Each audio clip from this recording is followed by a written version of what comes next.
Alright folks, we are live. AoK Championship Wrestling coming at you Sunday night, as we do every Sunday night.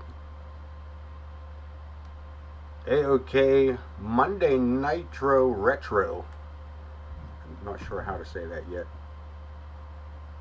As AoK invades the Monday Nitro Arena. And we got some big matches for it here tonight. 12 of them for us. We got 12 of them tonight. We're going to kick it off with a fatal four-way tag team. That's right. Four-way tornado tag.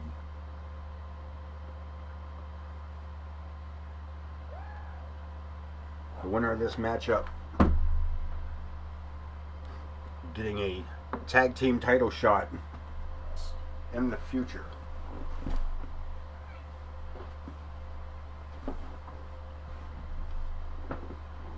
How soon in the future? Who knows. We'll see. We'll talk about it. We'll talk about it. We'll see.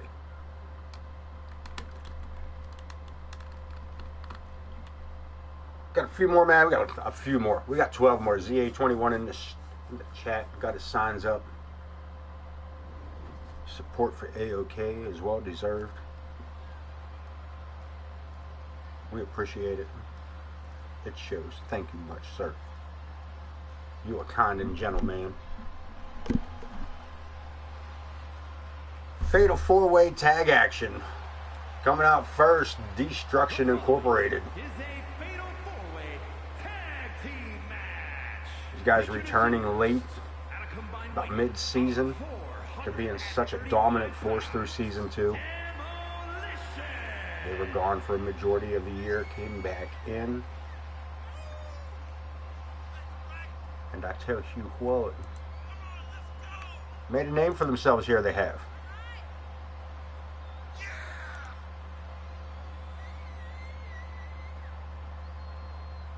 Looking to get that opportunity at the World Tag Team titles. We'll face off against 3 other teams tonight, all of which have vied for this position, to vie for the position of #1 contender. Would they be #1 contender? Because you know the Hinkledimers win, lose, or draw tonight. If they lose tonight, the Hinkledimers have already said they will enact their rematch clause. Your hardcore champion and his partner, the BMF, coming out here. Of course, the Punisher, the hardcore champion, and his partner, the hardcore degenerate Big HD.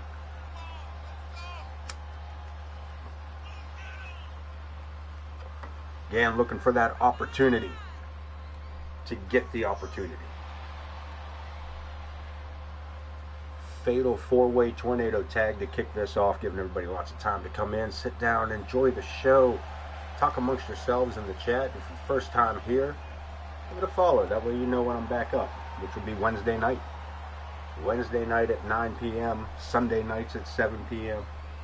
Can't go wrong with AoK, because remember, when you're watching AoK Championship Wrestling, we're not watching great championship wrestling. We're just AoK. How soon do you want? Listen, bro. I don't know if you know this from last year. So Ken wants to know, like, how soon I want the 2K24 cause. And last year, my friend, for this season, for season 3, I believe that I actually uploaded, I think maybe a Maya or Alice Angel before you told me she was available.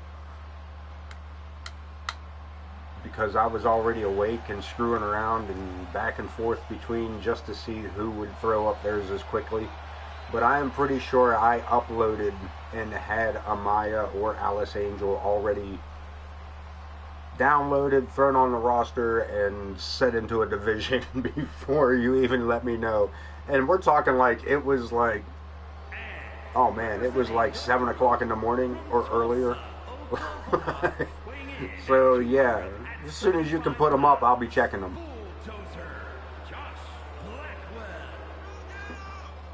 I will have access to it, I guess,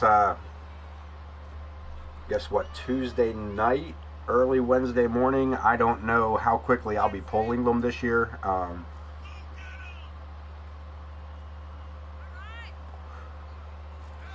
So between my work schedule and whatnot, I don't know how much time I will have to. I mean, don't get me wrong. I still gotta finish out 2K23. We still gotta finish out the season here, so I still gotta pay attention to that while I'm building everything for season 4. So, but I would definitely be checking in on the community creations as often as I possibly can on those, because I absolutely love the fact that you guys toss them up there, that you guys put them up as quick as you do. And while we're on that subject,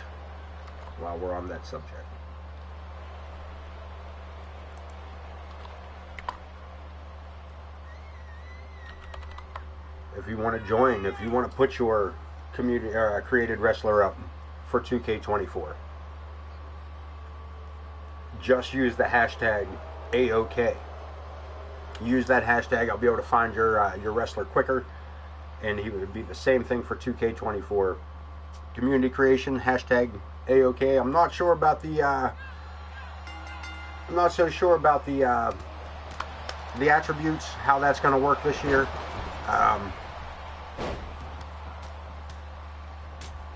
Well, we'll see. We'll see when that shows up, I guess. There'll be that learning curve. Yeah, we got to find out what the new learning curve will be. How much is there anything different in the universe mode that will make what we do, any kind of, like, you know, whatever adjustments we need to make, we'll find them quickly, I'm sure. I mean, it'd just be like a. Now the thing is, well, we have to figure out if it's something new or if it's a glitch. That's always something we gotta, like, oh, that's weird. Look how they float around ringside. That's interesting. They have invisible platforms around the ring. Fatal 4-way, look at this. One of the Dogs of War. I believe that is Joe Jackal. Over the top and taken out. I don't know which, I'm not sure which of the Blackwell boys that was. It looks like it might have been Josh. Could be wrong. Could have been Nick.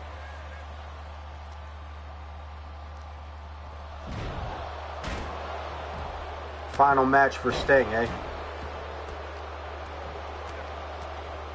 I mean, good.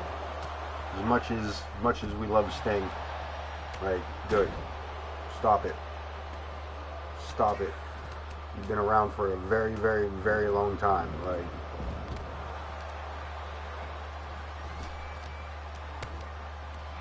I've been watching Sting since I was like maybe, oh man, possibly as early as like 8. Yeah, I'm talking, yeah, possibly I might have been watching him as early as 8 years old. Like, that's some 40 years you've been in the business, man. Like, that's a long time, dude. You're pushing closer to 50 years in the business. That's, baseball players are retiring at 40. What are you doing? You know what I mean? What are you doing? And you got a good 20 years on me, I'm sure. We got mayhem here at ringside. We got just about. And who's this referee? Who's this jabroni? Because it ain't Joe Brony. Who is this? WCW. We can get a brand new. And Nick Blackwell knocking the hell out of everybody in the ring. Excuse me on that. It's pineapple drink. Nick Blackwell with a deadlift gut wrench powerbomb. Jesus. That's a whole lot of strength right there. The Psychosis rolling out of the way after taking a cheap shot in there on the Punisher. Iceman getting his cardio in. confusing. I'm not even sure. There's a whole lot of stuff going on here. Jackal one more time. Gonna try it on the Iceman. And it doesn't work. He takes a right hand to the jaw coming through the ropes on that one. Destruction Inc. in the ring with Nick Blackwell. We got a pinfall attempt.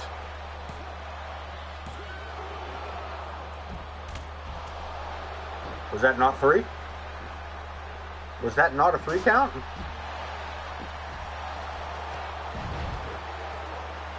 I thought that was 3. This referee's a little something. A little sus. Oop. Huge spine buster by the Iceman. Taking out Chris Coyote. We got a bear hug looking for a submission. No go. I don't know if that's Coyote or Jackal. I don't know which one's which anymore. Psychosis brings it back around, getting caught by the foot. Nice Pele kick, taking out Dogs of War and the Blackwells. Pinfall attempt. Cameraman cut too soon, I assume, since the action's still going. Chris Coyote may have just been murdered in front of us. The Punisher just powerbombed him right onto those steps. I can't believe that man's even moving, let alone standing back up. Josh Blackwell. Big move on the outside. We got a lung blower on the inside. Nick Blackwell gets a 2 count. Only 2 on that one. Another pinfall attempt. And again, another break. This match finishes up. We got quite a few matches tonight. We got a bunch of titles on the line, and we got some surprises for you as well. Following this match, we're going to get into it. Chris Chaos challenging Alexander K for the light heavyweight title. Prestige and Bud Marvelous, the match to end matches. This rivalry's gone on long enough. This will be their last meeting. Prestige takes on Bud Marvelous a little later this evening. James Coleman takes on a member of the NWO when he goes one-on-one with 6. Got an unlikely tag team of Logan Hawk and IKB teaming up to take on and challenge the Hinkledimers for the World Tag Team titles. Triple threat match for the United States title. I'm going to interrupt myself as the BMF has just snagged their spot. Look at this replay. Look at this replay. Chris Coyote's head bouncing off that bottom step. But here the finisher, that super kick. Over the top here. Boom. Nick Blackwell. Nothing left to do for him but to tap out. And Big HT picking up the victory for his team. These 2 men will face the tag team champions in the near future. Who that may be, we have yet to see. But we will witness that upon the screen as we get ready for the light heavyweight title. Creepy Chris Chaos taking on Alexander K. Mano a mano. What are the matches we got tonight? I was saying triple threat match for the United States title. Chris Nightmare, Dean Graves, and the United States champion, the almighty Torrance Benjamin. In a triple threat, that ought to be a barn burner right there. The War Raiders finishing out this grudge match with Pedro and the Coyote Kid. We'll see that a little bit later on as well. The women's hardcore title on the line is Aylin Potter challenges Empress Sparrow for that coveted belt there. The women's undisputed title on the line, Morgan Quinn facing off Casey Glenn for the undisputed title. The match everybody's been waiting to hear about. When are they going to do it? The Outsiders, the NWO.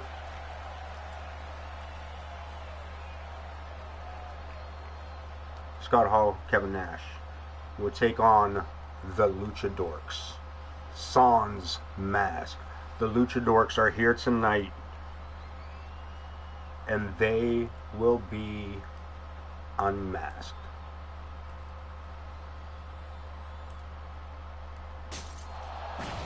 Gavin Wilson and Zach the Ripper to go one-on-one non-title matchup there. And then our main event, WCW AoK 8-man Battle Royal, RWP, Rey Mysterio Jr., Booker T, Nova, Gabriel Lovecraft, Goldberg, Eddie Guerrero, and Hunter Singer. 8-man over-the-top rope Battle Royal. Is AoK or is it WCW? We'll find out later on at the main event tonight, but back to it. Here in front of us, creepy Chris Chaos, juking and jiving, wiggling and giggling his way all the way into the center of the ring. Because what time is it when he breaks the clock? It's time for the chaos to begin.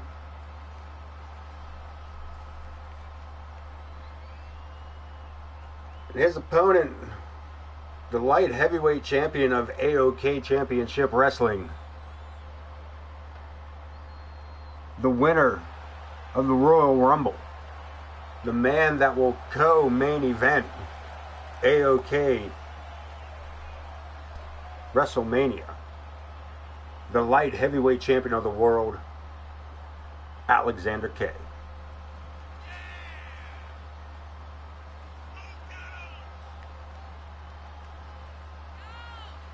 Yes, I did. When I yes, I agree. I did pick right around 97, the beginning of the NWO. Though I almost, I'm not gonna lie, I almost took the liberty to put Vincent with the $1 Million Man back into the NWO, just because of the recent passing of the man known as Virgil. You know, the least we could all do is donate $20. That's what he would have wanted.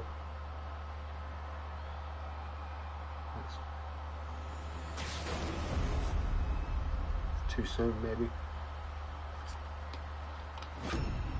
Yeah, even our Battle Royal matchup, I did still try to keep it to those wrestlers that made their name at that time. Eddie Guerrero, Rey Mysterio, Booker T, Goldberg.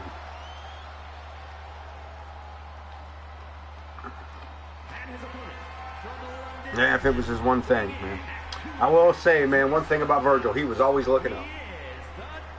Usually because he was flat on his back getting a 3 count. But he had a good... I mean, say what you want, man. The dude made... I mean, I know even I tease him. You know, I tease about it. You know,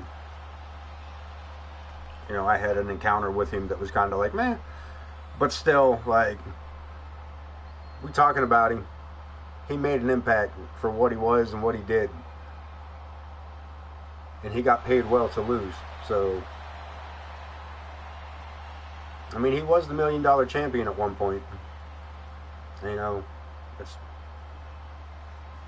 that was something I would have liked to have done. But, you know, locking it up here, center of the ring, light heavyweight title on the line. Chris Chaos and Alexander K. And Chaos coming out tough tonight. Look at this. Going for an early pin. He is not done with it. He was Chris Chaos is straight into it.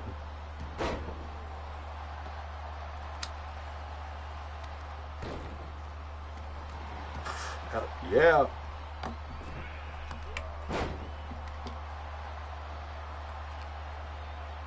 Brings him up. Alexander K. Drapes the arm. Standing. Oh, man. Spanish Fly. That one got away from me for a second.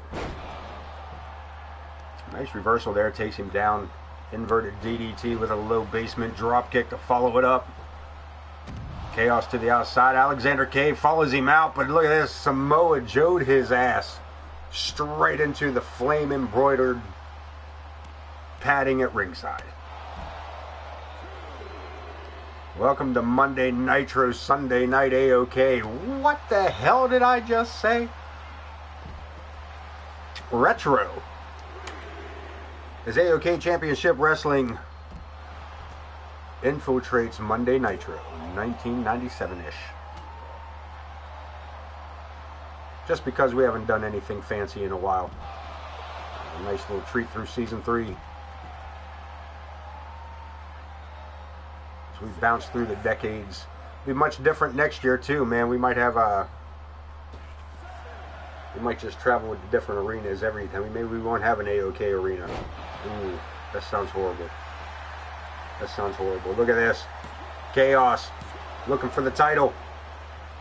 Takes him down at 2. This referee gonna do the same duty all night. We got the same.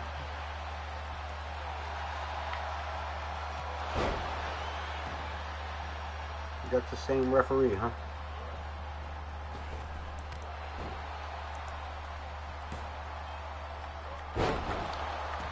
We're gonna have to deal with the same guy. We got a pinfall attempt, and Chris Chaos barely gets that shoulder up. Alexander K with neck breaker follows that up.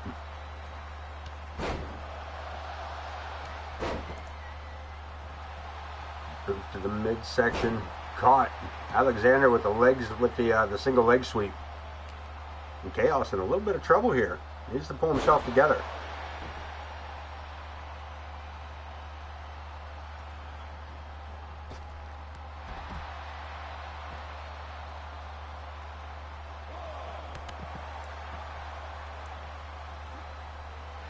Taking it to the outside. This is going to heaten up out here now.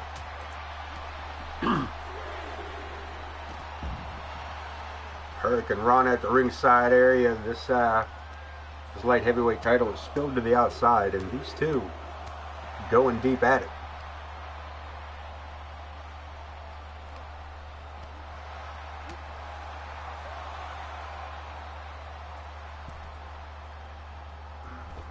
I think it's because they have an open. I think it's because we have a solid barricade around the AoK arena, and not. It's not that there's more room. I think it's just the illusion of more room. We have everything on ours is a little bit darker. We got a pinfall attempt and a 2 count. That's my take on it. I kind of feel. I think it's more the illusion of more room. And another pinfall attempt, Alexander K. And look at this. Chaos with a kip up. And eats a ghetto blaster to the back of the skull. From the Royal Rumble winner.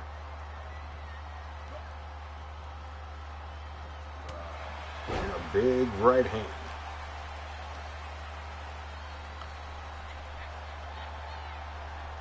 Trying to pull Chaos away from them ropes. But again, Chaos refusing to stay down, back to his feet. A little bit of help from his friend there. Ducks under, catches him. No, Chaos with a couple of quick rabbit punches, breaks free. But gets caught up with an Irish whip into the ropes. Shoulder tackle fails. Chaos with the Irish whip. Deep arm drag, and Chaos standing tall over the top rope, catches him. And the challenger, don't waste time, you fool. Big boot to the back of the head.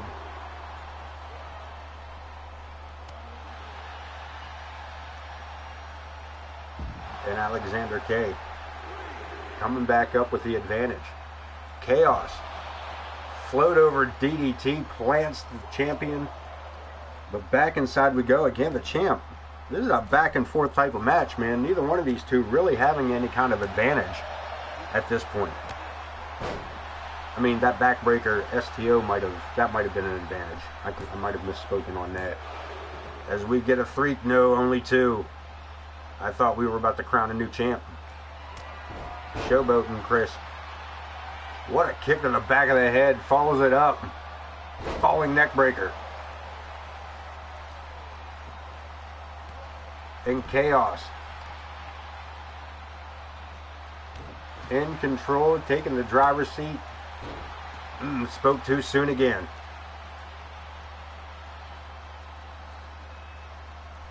Spoke too soon again. The light heavyweight champion helps his opponent up, ducks under the clothesline. Into the helicopter or the airplane spin. Kick to the midsection, the Canadian Destroyer.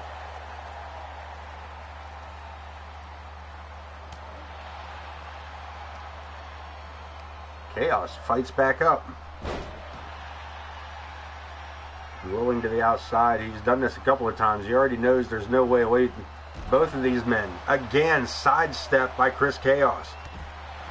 Chaos for the second time, avoiding a flying Alexander K. Sidestep that drop kick. Chaos trying to fend off this attack, but unfortunately coming up short on this again is this referee, Dante, referee Al Dante. He as the name comes down here to us from WCW corporate.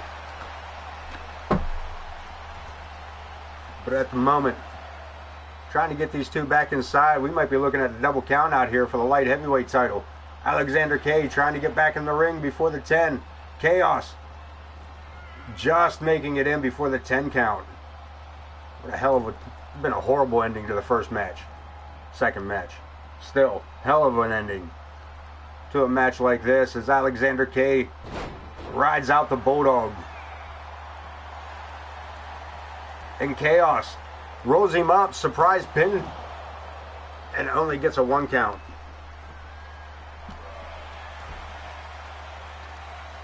But again, the challenger trying to stay on top of the champion, trying not to give Alexander too much room to breathe. Pinfall attempt again.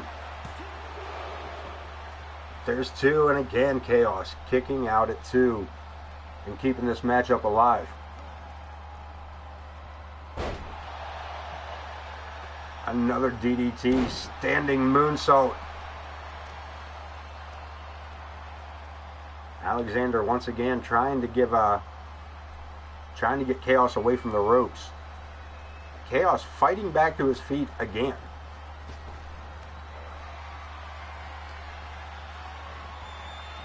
Definitely no give up in Chaos. None of that for Alexander K either, for that matter, as we get another Irish whip. Challenger shoulder tackle fails. Super kick. Chris Chaos almost kicked the mask off of that man. And we'll see enough of that mask off of people later on this evening as the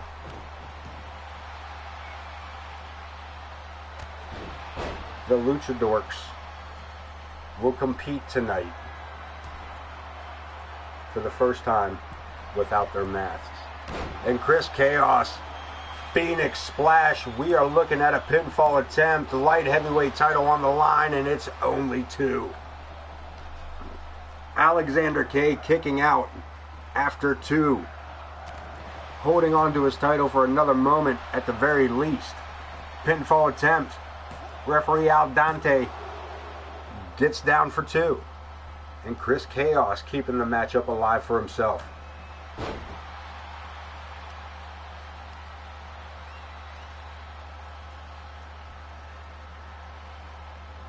And again, trying to pull his opponent away from the ropes, and every time he does it, it gives Chaos that moment to catch his breath. Back to his feet, locking up, collar and elbow. Chaos. Desperation move. Back suplex. Has control of the match at the moment. Short-faced DDT. And Chaos drops for a pinfall.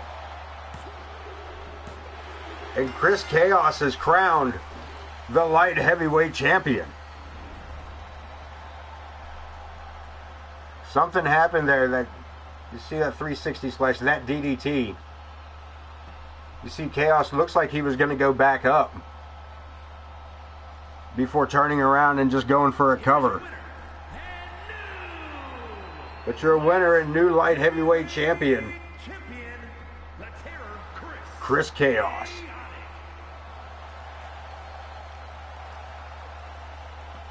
It's a hell of a match too, boy. I tell you what. I tell you what. Prestige, Marvelous. Their final match.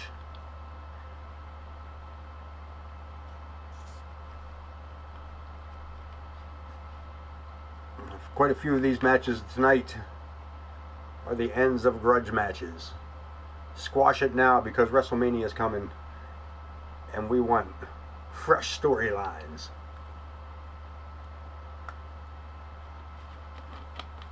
Though Alexander K will be carrying his storyline, non-title, he unfortunately will now be going into WrestleMania at this point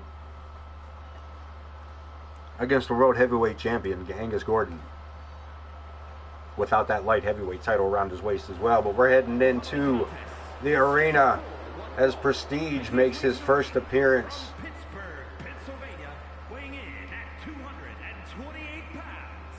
Here tonight, this son of a bitch, this guy here, he makes his appearance here the first time at WCW Nitro for AoK. Though I will say, if you would like to see more of Prestige on WCW Monday Nitro, jump over to our friend Pooty. We haven't seen or heard from him for a hot minute. You can catch Prestige and some of the other AoK action over there, as some of the AoK roster has joined the WCW Monday Nitro roster for I Am Pooty 227. Pooty, or is it Putty? I mean Putty? Maybe it's Putty. I say Pooty, maybe it's Putty.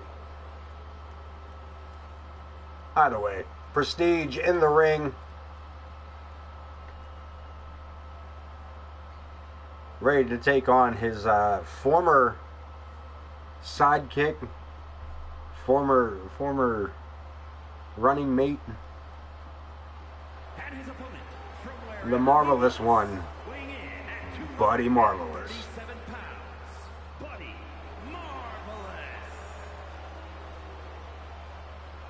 Grudge match to end grudge matches. We all know the historied story of Bud Marvelous and Prestige.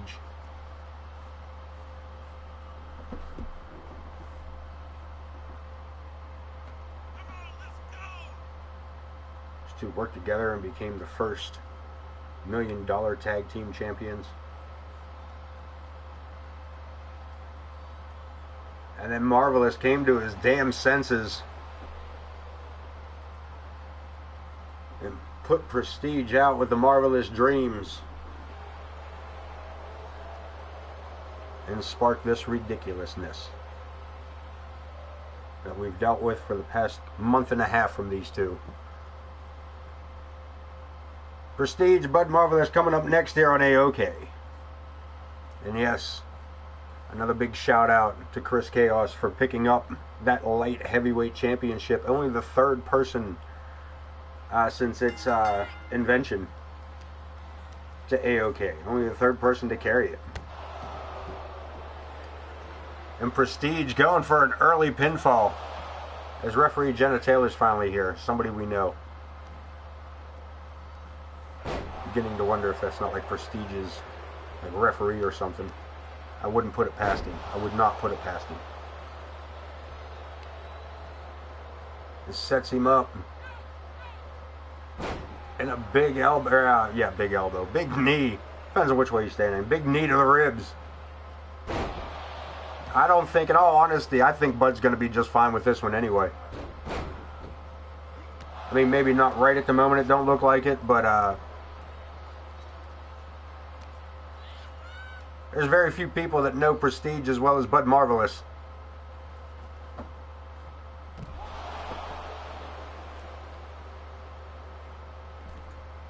And he may be the only one to figure out a step ahead of him here. Springboard drop kick.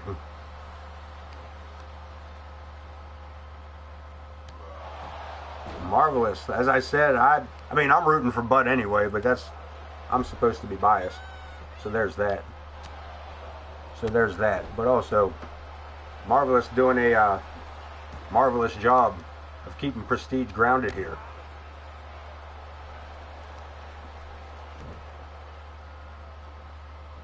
Deal through.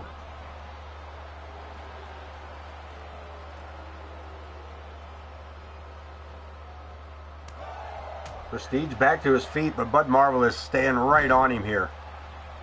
And Marvelous with a Hurricane Rana. That's something new. A little trip up on the rope there by the Marvelous one.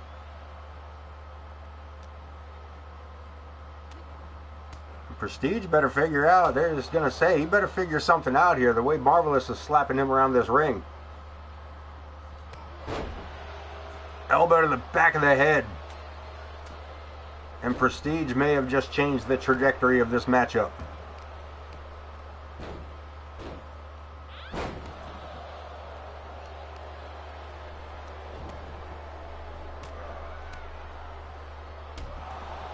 So down with the headlock. Figure 4 neck lock, but look at this, Prestige. Center of the ring with the prestidigitation. You got a hook of the leg, this might be it. Marvelous kicks out at 2. Bud Marvelous kicking out at 2, and Prestige gets caught. I told you, Bud Marvelous one step ahead of him. How about Prestige again? Deep 6. Right hand going for it a second time. No, Marvelous reverses it. That boot to the back. Marvelous locks it on. Looking for the Marvelous Dreams. The Marvelous Clutch. Will Prestige tap? He should. No go. Fought through it. Into the ropes goes Prestige. Pops him up for a big right hand. And a crotch chop to finish out the series. Prestige gets the boot up. Comes up out of that corner. And now Prestige looking to take back control. Short face DDT. Hits him solid with it. And tells Bud he's got him dead in his sights.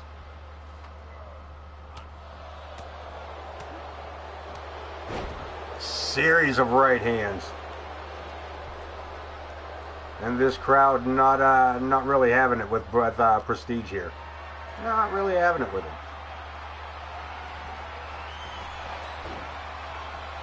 Guillotine pinfall attempt.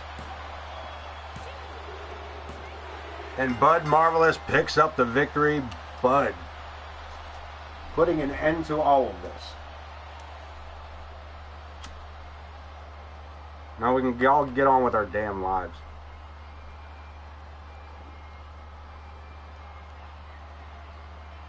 All get on with our lives.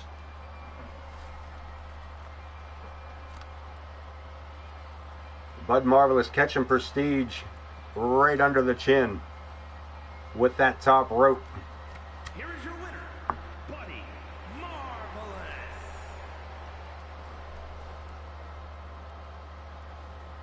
And we got more action coming up. As James Coleman, I'm a little bit ahead of myself here, aren't I? A little bit.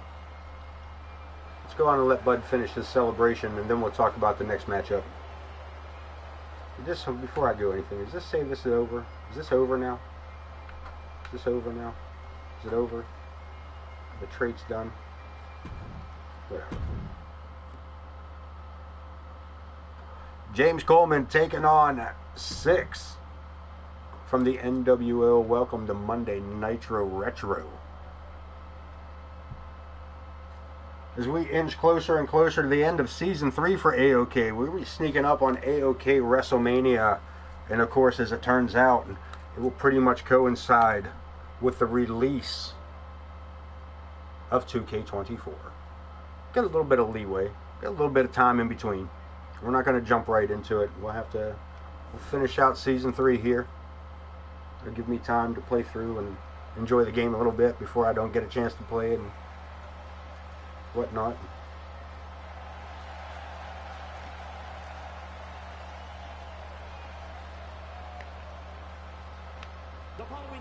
The unpredictable one here tonight. James Coleman being the first of the AoK wrestlers to face a member of the WCW days. He would take on NWO member 6.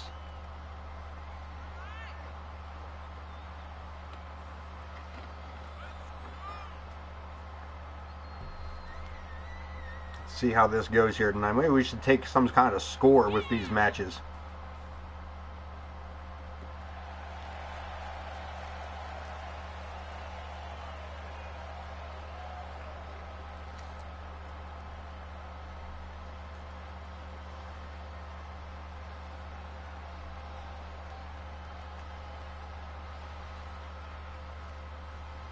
Coleman here set.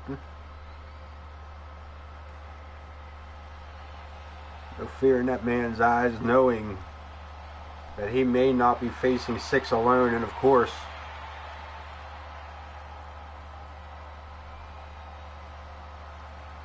and his opponent, accompanied by Eric Bischoff, representing the NWO from Minneapolis, Eric Bischoff to follow out at 212 pounds, 6-Pac of the NWO. Of course, they're not going to come out here by themselves. Of course, he's not going to come out here by himself.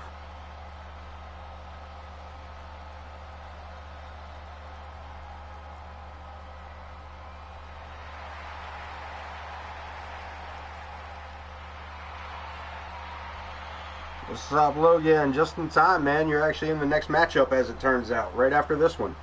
Welcome in, welcome in, welcome in. Grab a seat, grab a cold one, drink responsibly. And we don't say it enough, mainly because we don't need to. But as always, be excellent to each other, man. Here we go, setting it up. Referee Jenna Taylor rings the bell, and Coleman catches 6 square in the teeth. Coleman off the ropes, showing the NWO what AoK is all about. A series of elbows. Of course, the Luchadorks later on will take on the Outsiders as 2 more members of the NWO try to prove their dominance over AoK.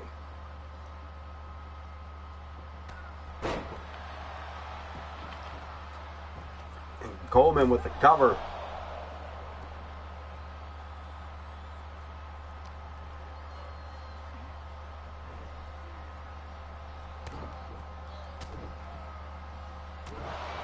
Only 2 as we keep going on here, keeping up the assault on 6-Pac.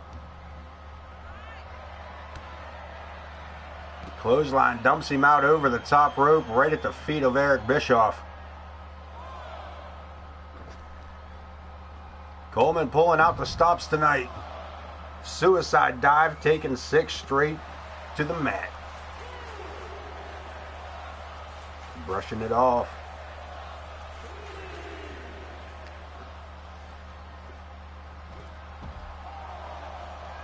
Bischoff, Coleman's got to keep his eye on Bischoff here. You see that? What'd I say? I had waited too late to take your eye off of him.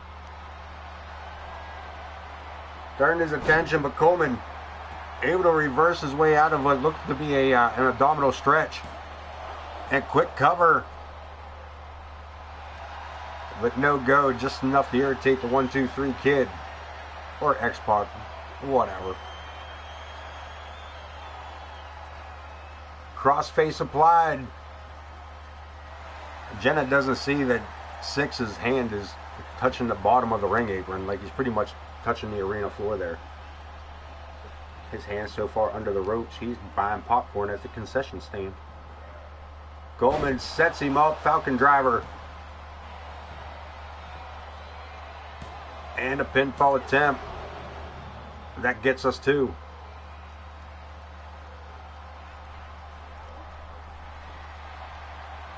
And again, Bischoff catches Coleman's eye. And Six takes advantage.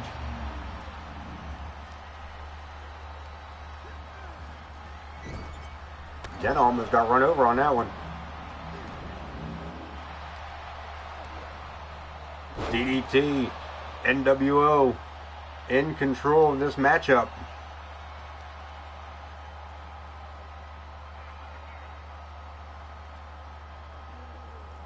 I said we got Logan Hawk and IKB, the unlikely tag team, to face off against the tag team champions, the Hinkledimers, in our next matchup. She read the important parts. When to count to 10 every time. I think that's all she counts to. And Coleman with the A-Town down before Bischoff or Six can make use of that steel chair. We get a couple of good looks at that A-Town down and the pinfall directly afterwards. Bischoff had slid a steel chair into the ring, but to no avail there. Yeah, Jenna knows the rules. She just reads up to like where she's supposed to count to 10. So like, I think she just counts to 10, and if a wrestler doesn't get up after 3, the other wrestler is just like, I won. And then she like, oh, I don't need to count that far. Coleman setting the pace for tonight's matchups against the NWO. Let's talk AoK one more time. The tag team titles on the line. Extreme Rules. As the BMF, the leader of the BMF, the Iron Man Ken Bouchard IKB, has teamed with Logan Hawk to challenge the Hinkledimers for the World Tag Team titles. This Extreme Rules matchup is going to be it's going to be something. It's going to be something.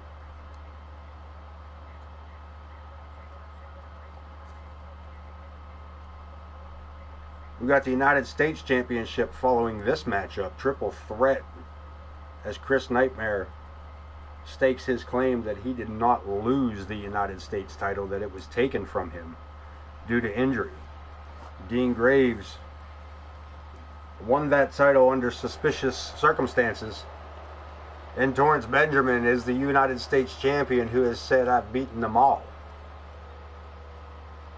Therefore I am the Almighty and the United States champion. Nightmare, Dean Graves, Torrance Benjamin coming up following this matchup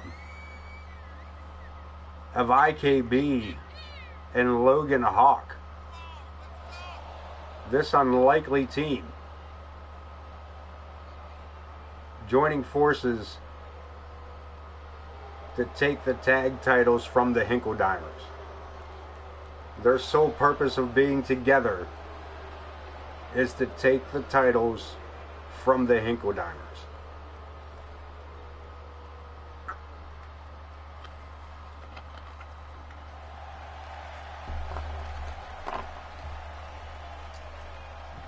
It's gonna be a rough one. It's going to be a rough one.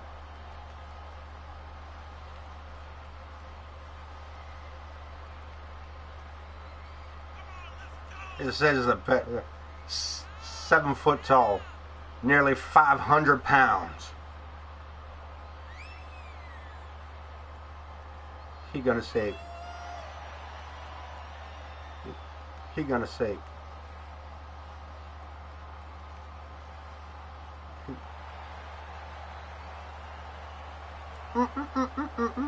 We know you playing, bro. We know it. Though he does prefer when you call him Meatball, though. Well, I do.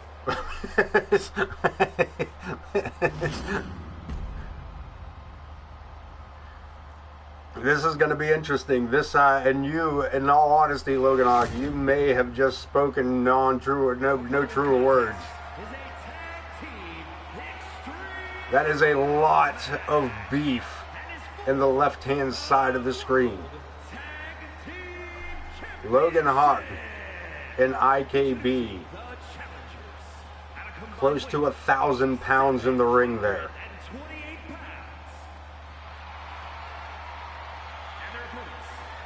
And yes, IKB, yes, Ken Bouchard, we did find material enough for Logan Hawk to have a BMF shirt.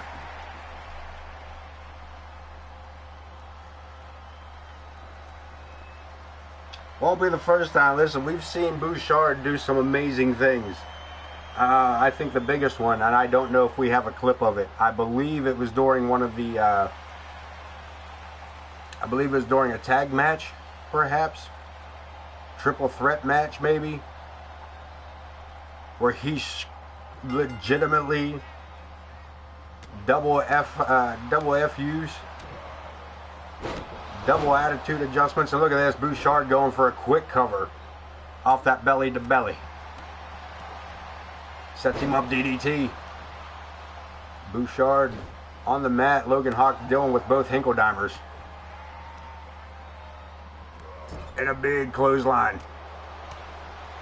Taking down Cletus. Omer backs the big man into the ropes, but Bouchard back to his feet. Gut wrench suplex. Taking Omer down. Logan Hawk 2-on-1 up again. Inverted atomic drop and goes right for a submission hold. Bouchard there to make the save. World Tag Team titles on the line. Along with a lot of other things here. Another pinfall attempt. Cletus kicking out at 2. Omer in the ring. Nose to nose with IKB. Ends up the victim of a neck breaker. Hey, Levon, what's up, brah?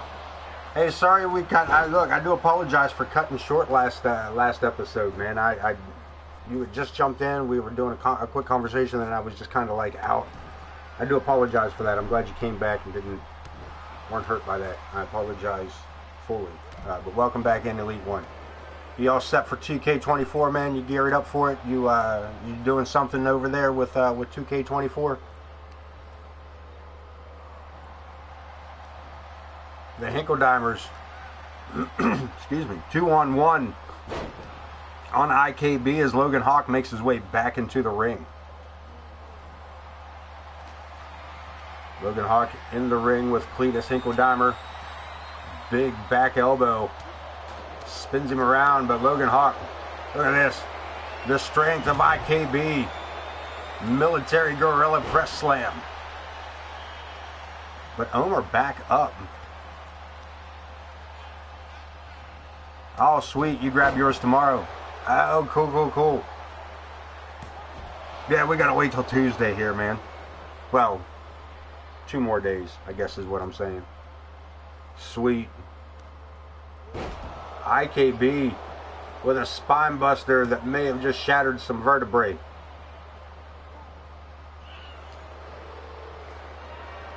Logan Hawk. Gourd buster suplex. And Omer taking the low road here. Logan Hawk and IKB, pretty good team here. Working together pretty well as a team. High lifting knee, big boot. Back and forth. As the BMF had the Hinkledimers looking a little worse for wear, but I spoke too soon. Omer back to his feet, but catches a neck breaker. In the meantime, Cletus on the outside gets crushed through here.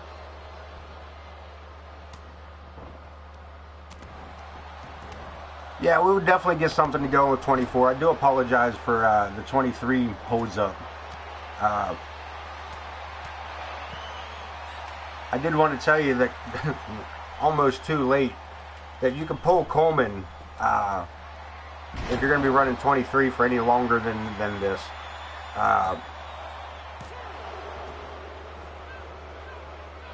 You can pull Coleman using either the AoK hashtag or even OTM's hashtag. I mean, I know it's late, but you're probably not going to see Coleman early in 2K24.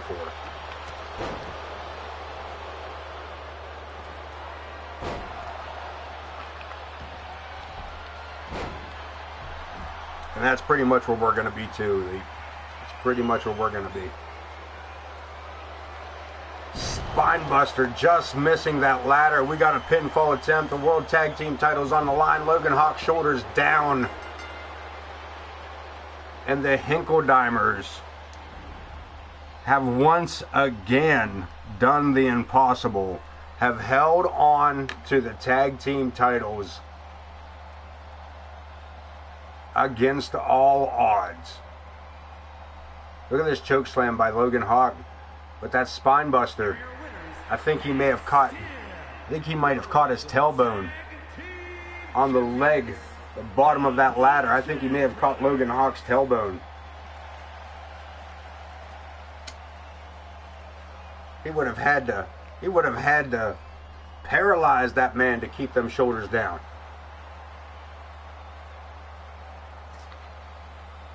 I don't think that's the last we're going to hear of Logan Hawk and IKB in the World Tag Team titles. Stay tuned for more of that. Wow. United States Championship up for grabs. Break this down again. Dean Graves, Chris Nightmare, and Torrance Benjamin, all claiming rights to the United States title. Nightmare, injured, had to vacate the title, comes back and says he never lost it. It had to be vacated. Nobody pinned him for that United States Championship. Torrance Benjamin lost that United States title to Dean Graves, where the referee did not see the rope grab. The following contest is a triple threat. Falls count anywhere. Torrance Benjamin says he has beat all of these men. It doesn't matter. He has beaten them all. States Championship. Introducing the challenger from Reykjavik, Iceland. Chris Nightmare back 220 pounds. after his injury has come back. He is 110%, he says. And that the United States title is coming back home where it should have never been left to begin with.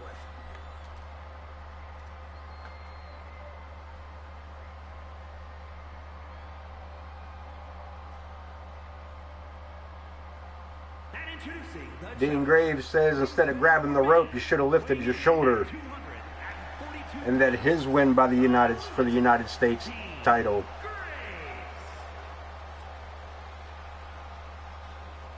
should have never. His win for the United States title should have never been questioned. And Logan Hawk with the apology in the chat.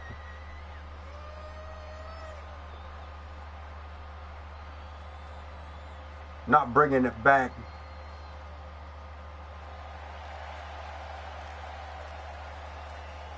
As I said, I don't think that's the last we hear of IKB, Logan Hawk, and World Tag Team titles.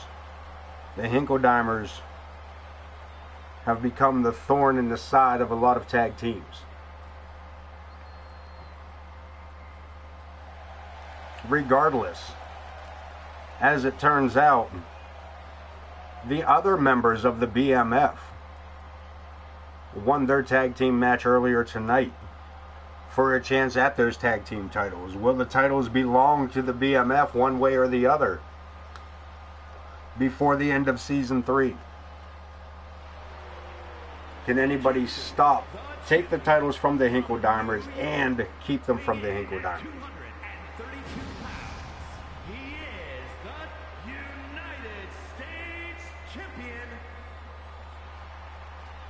The United States Champion enter the arena, the almighty Torrance Benjamin. This man, a stellar start to his season, though also coming in late to the season, but has been dominant since his arrival. 13 matches,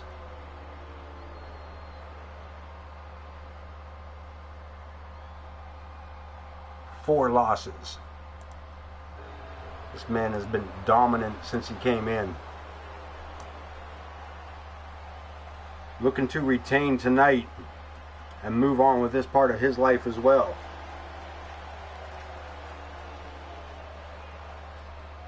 WCW AoK Retro Monday Nitro.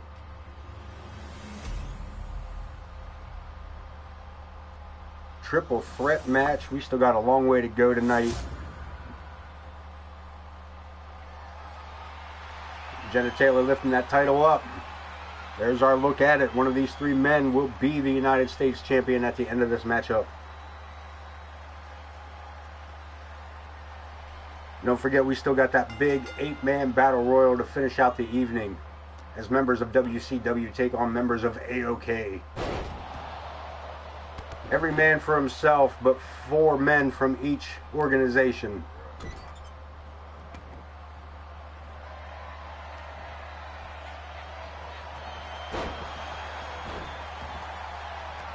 The United States title on the line, the U.S. champion. With a big bear hug on Chris Nightmare. Saved by Dean Graves, that clothesline from behind. Whole lot of spin-a-rooney for a clothesline, but he gets the pinfall attempt. But not even a count, as Chris Nightmare is right there to make the save. What else we got? We got the War Raiders taking on Pedro the Owl and Coyote Kid coming up next. Aylin Potter, the Challenge Empress Sparrow for the Women's Hardcore Championship. Morgan Quinn challenges Casey Gwen for the Women's Undisputed title. The Luchadorks take on Scott Hall and Kevin Nash of the NWO. And tonight they wrestle for the first time without their masks. Tonight we get the unveiling of who has been under those masks for the past 3 seasons.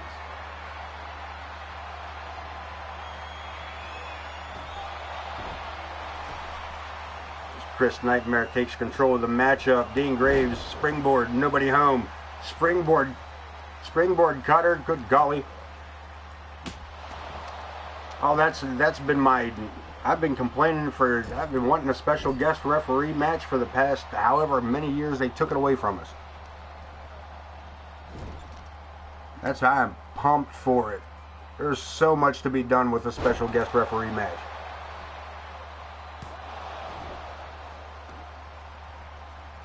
United States champion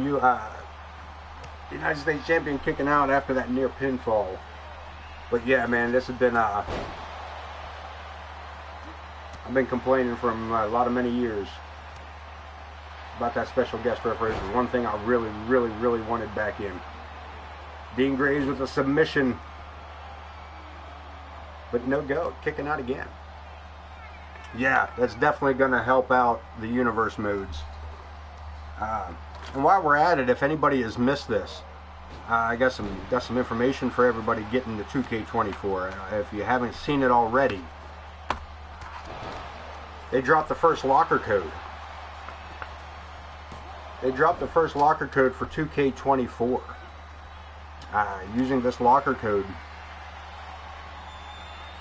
will give you access to 7,500 VCs, as well as a Cena Persona card. Now, apparently the Persona cards from my faction will be usable across all game modes. But that locker code is going to be Your Story 2K24. One more time, that's Your Story 2K24. Make sure that's one of the first things you guys do when you upload, or when we get access to 2K24. Put that locker code in, get yourself 7,500 VC, as well as that John Cena Persona card. And that's another thing. I guess it'll only be certain card types that'll be usable through my faction. Those will be those Persona cards. So I don't think we're getting access to all my faction cards, just a couple. Sure, man, absolutely. Absolutely.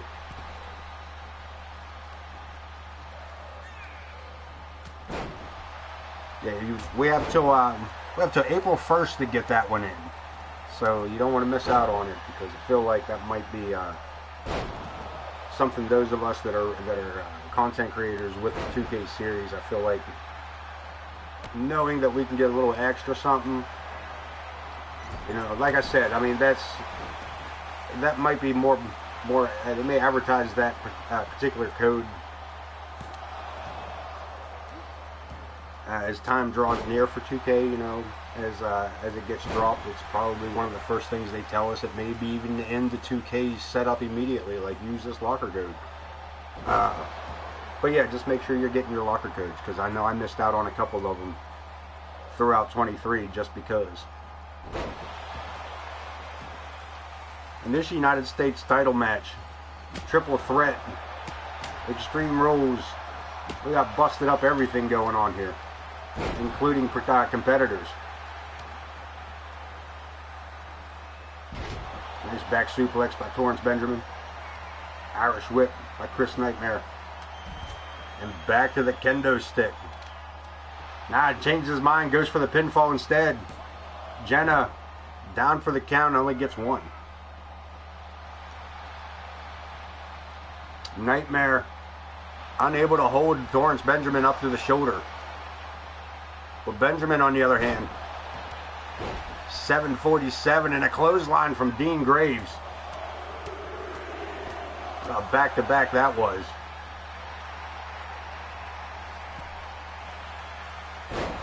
Sling blade by Graves. Nightmare.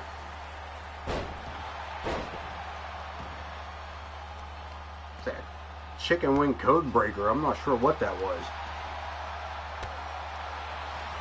Torrance Benjamin on the outside better get himself back together here.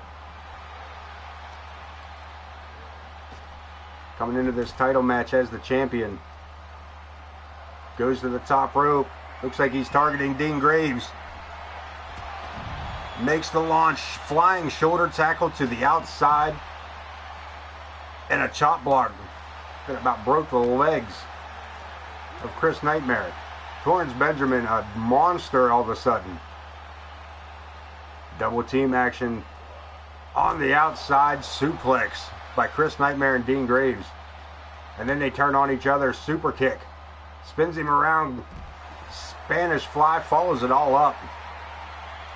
And Dean Graves in a world of trouble here. The United States title on the line. Falls count anywhere. Kendo sticks not included. Graves, Nightmare, Irish whip, over the top rope goes Graves. And Torrance Benjamin busting the kendo stick over the skull of Chris Nightmare. Torrance the Islands in a pinfall attempt. And a save by Graves. The United States title continues on here. Look at this, Graves. Look at Torrance the Islands as well. Nightmare with the kick, with the save.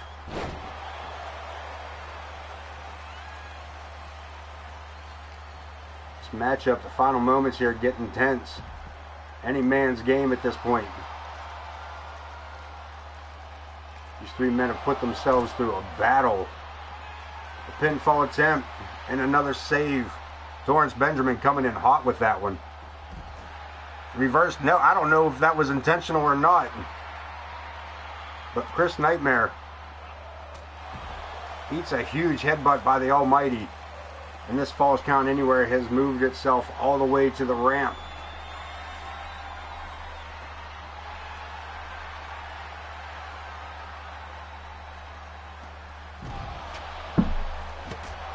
And Nightmare with a sledgehammer.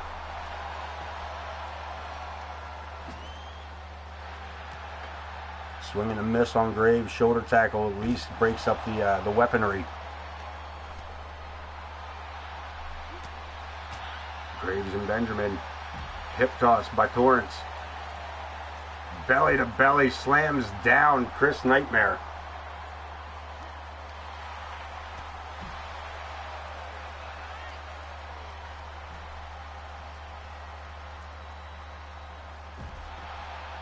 Military into a power slam, and Nightmare waited for that opportunity and just pounced when it became apparent.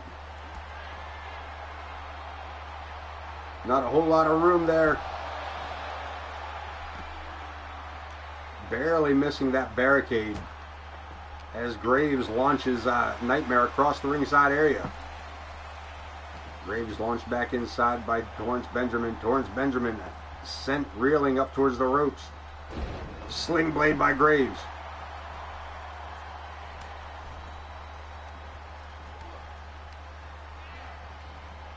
Sends Nightmare into the ropes. Another sling blade.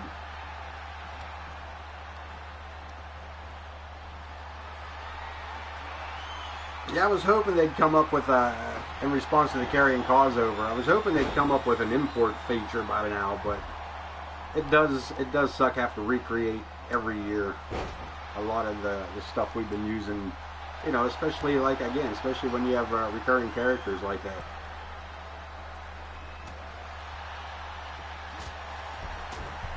I don't understand why there's, I mean, I'm sure there's a reason why, but I don't understand why there's not a reason why we don't have an import system. I know we can cross-platform the community creations. It seems to me there should be a way. But again, I'm not a game developer, so I don't know the ins and the outs. Maybe there is a simple task, but, you know, maybe it's something silly like there's no way to make it secure. Who knows? But I would hope they would have it figured out in reasonable time. I will say if they stick with 2K as it's going, it looks like they just kind of keep building off of what we had from the year before. At least from 23 to 24. And Nightmare risks it all and fails miserably.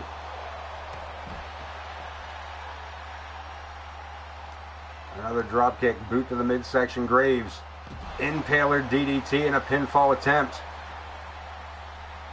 Benjamin way too close. Bubba bomb. And Jenna, I don't even know where Jenna was going. All the action's here. She's heading back for like popcorn and probably a soda.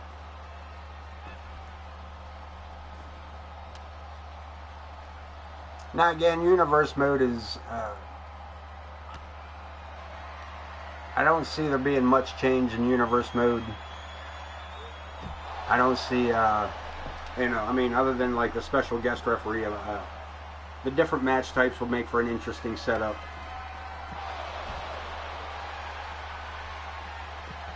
We'll try to get more of the,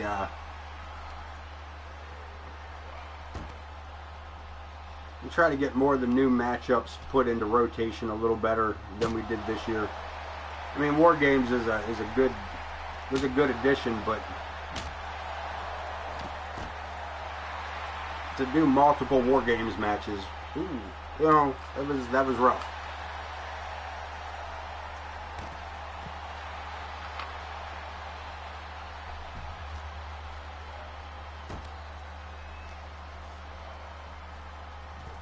Yeah, they did a really good job of putting it together and how, you know, it handles as close to WWE television, you know, as they could get it. And I don't know about any rest of you, but if you tried to do any of the trophies, winning the damn Disadvantage War Games match is not as easy as it sounds. At all. Torrance Benjamin eats a boot to the face. Ripcord pulls him back in. Spanish Fly. Pinfall attempt. Dean Graves laid out beside him here at ringside. And we get a 2 count. The biggest opportunity for somebody to pick up a victory here.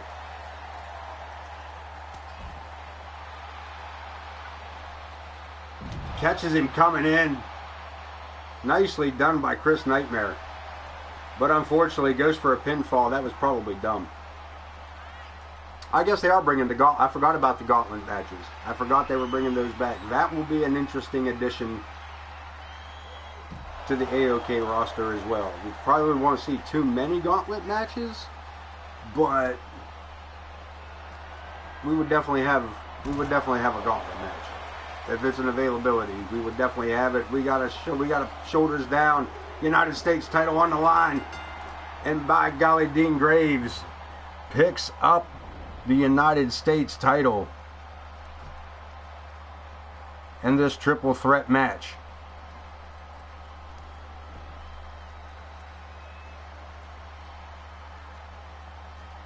Here is your winner and new United States champion. Dean Graves said that hand on the rope should not have mattered. That the shoulder should have stayed down. And he put Torrance Benjamin's shoulders to the floor for the allotted 3 count to become your new United States heavyweight champion. Tag team rivalry match, another grudge match here. The War Raiders taking on Pedro the Owl and the Coyote Kid. And I hope this is not a regular tag team match. You didn't do that to us, did you? Please don't let this be a regular tag match. People have to get up for work sometime in the next 24 hours.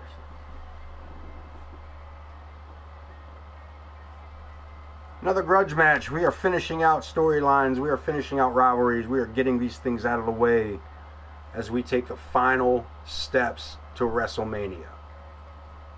With the end of Season 3 being WrestleMania, we're going to head right into it. It's going to look rough. As the War Raiders, Big Bad Adam Boone, and the Torpedo Connor Riley, At a combined weight of 555 pounds.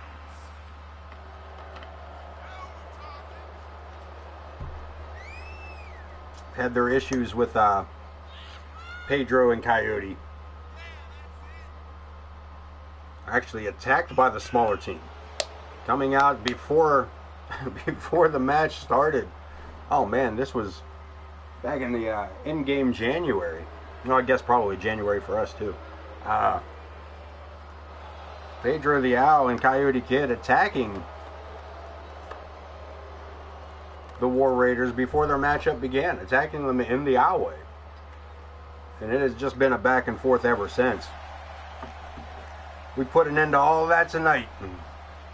A night for grudge matches, a return to the things of the past as WCW Monday Nitro goes AoK Retro.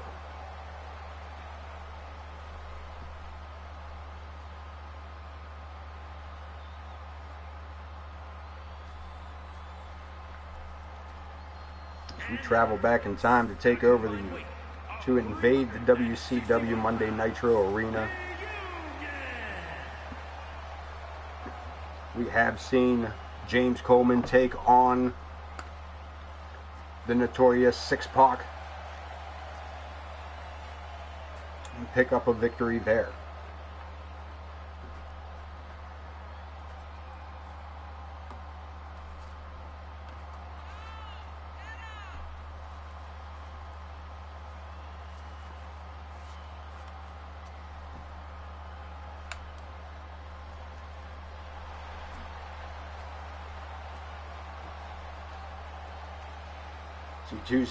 These two teams get ready to face off.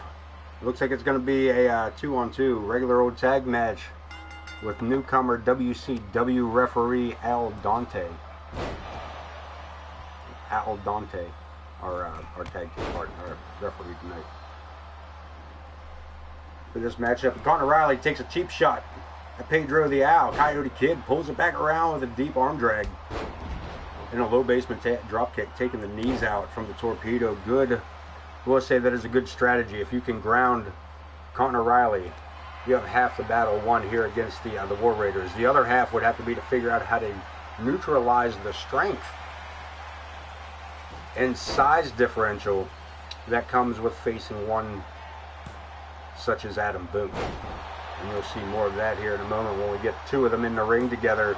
Pinfall attempt, Big Bad stepping over the top rope. Pedro got to use a little bit of athleticism to do the same. DDT, Coyote Kid in control. Big boot to the face. And a kick to the lower back. Coyote Kid keeping Connor Riley in their corner here. Another good strategy, cutting the ring in half, making sure he can't reach his tag partner. We take it to the outside.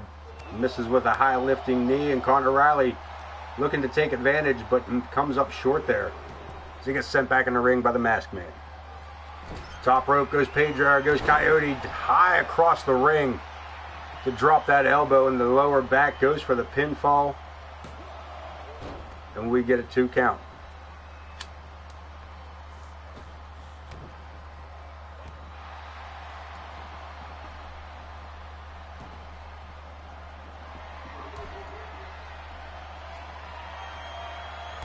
Howl at the Moon. Coyote Kid taking a big risk in the early stages, and down goes referee Al. Oh, it's pandemonium now, folks. Every man in the ring. Referee is down. Pedro, or I'm sorry, the Coyote Kid just completely falling on top of this man's skull. Somebody get us a new ref. Standing moonsault. Coyote Kid stepping to the corner. Coyote Kid full force. Avalanche. Setting it up. Could it be? Could it be the Coyote Worm? It's like an intestinal thing dogs get. Pinfall attempt, but Big Bad there to make the save. Big Bad not even has yet to be the legal person in this ring, as it has been the torpedo the entire time. They have yet to allow that man to tag out. Another good strategy. One way to neutralize the strength and size of Adam Boone is don't let him tag in.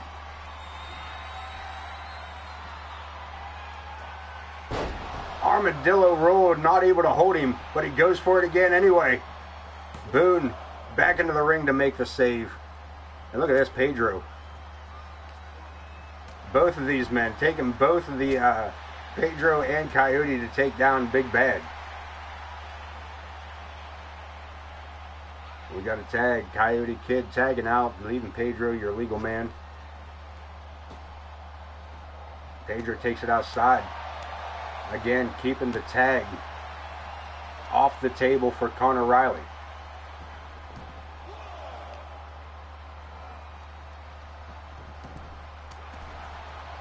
Pedro taking a cheap shot at Boone. Pedro making the long jump, allowing Boone to be tagged in.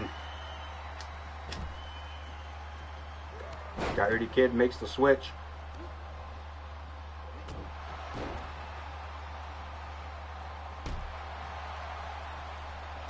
And that is an unfortunate turn of events here for Coyote Kid, as Big Bad drops that vicious jackknife powerbomb. Big right hand to Pedro for good measure, and one more time with the powerbomb.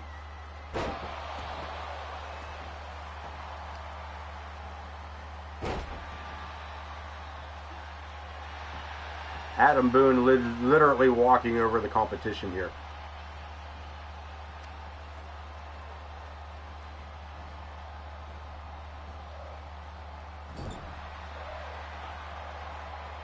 Another tag, Boone. Connor Riley taking to the second turnbuckle, high axe handle, drops it lower back in this matchup. Has really had the tide turn here with the tag to Adam Boone as the Coyote Kid now laying prone on the mat.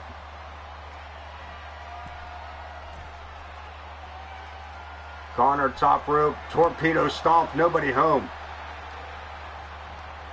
Kid trying to take advantage.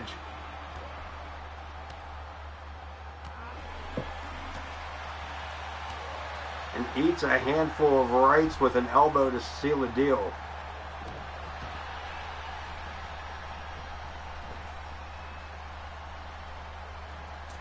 Springboard 360 moonsault, or a somersault. And another tag, the monster tag back in the Man Mountain.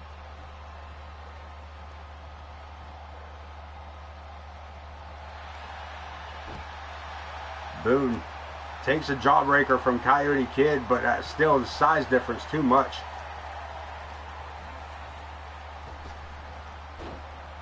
He just grabbed that man by the face. Choke slam to finish it up, and I don't know. Look at this. Boone allows for the tag. Monster kick and a cover. The Coyote Kid, I think he's dazed. Pedro able to grab the rope. That may have saved his match here. It may have ended his career. Back elbow. Pedro doing his best against the size difference that is Adam Boone. It takes the big man down with a clothesline. And look at this. Boone says, if you want to play big man games, I'll play luchador games. As he pulls up with a little roll up.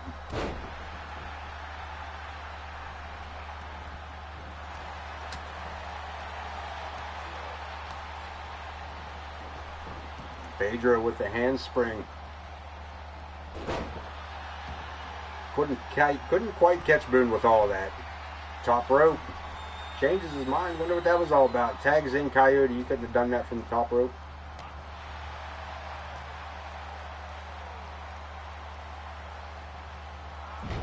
Boone with the throwaway slam.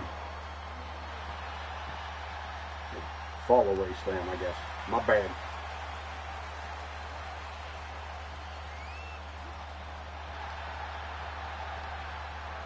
Irish whip. Coyote Kid sidestepping that big boot. That couldn't hit him with the hip toss. I had to modify it.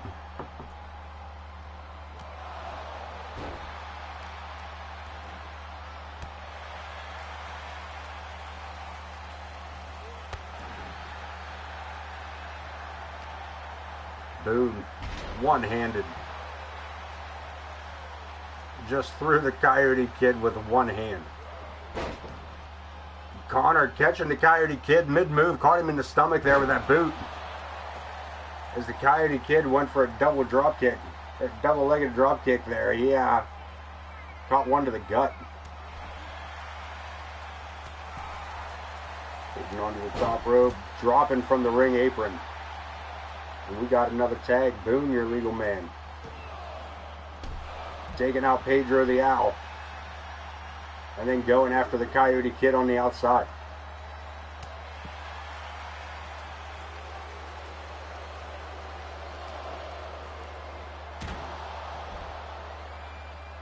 Sent to the ring steps. Coyote Kid again has to be thoughtful of what he's doing here. Watch he doesn't get disqualified, but also, how do you stop someone the size of Adam Boone without using the environment?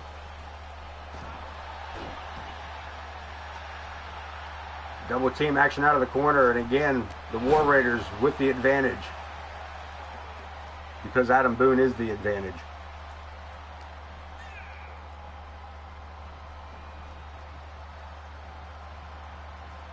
Referee Al screwing things up there a little bit. And I do hope they fix the tag team finishers in Universe mode. I hope that's a fixed thing. I hope we get back tag team finishers. To go along with my special guest referees. Coyote Kid kick to the midsection in a DDT. And Connor needing the help of the ropes here.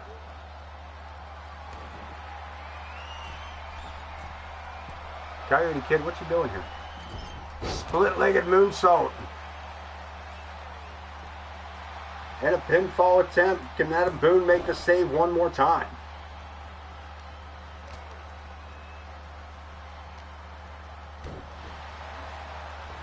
Over the ropes goes Pedro the Owl. Coyote Kid, a man alone here.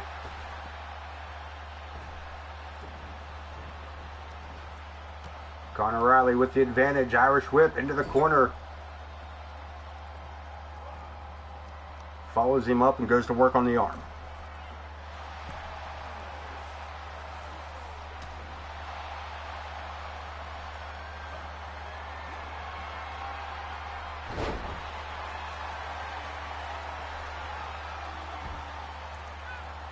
Yeah, he just sidestepped him. Nobody, like, the size of that man is, the dude blocks out camera angles.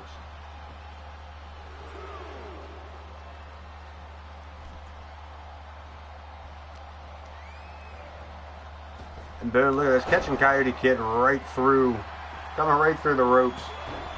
And Pedro makes the save. Was really hoping this didn't turn out to be a regular tag team match, but here we are.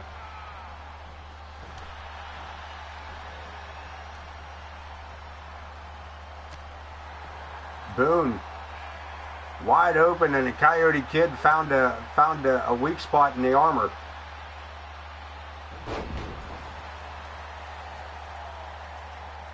Hurricane Rana looking for a tag. Pedro back inside the ring against the Man Mountain, back to his feet. Throws his whole body at him for a cover. Saved by the torpedo. Pedro taking matters into his own hand when it comes to torpedo. Where's the big man down for a DDT? And another tag. Coyote Kid looking for the opportunity. Boot to the face. Connor Riley back up on the ring apron. Yeah, the tag matches should be, I guess we're not going to see so many breaks. And at the very least, I hope with us using strict AI that there's an adjustability thing. Even if they just limited to how many times you could do it.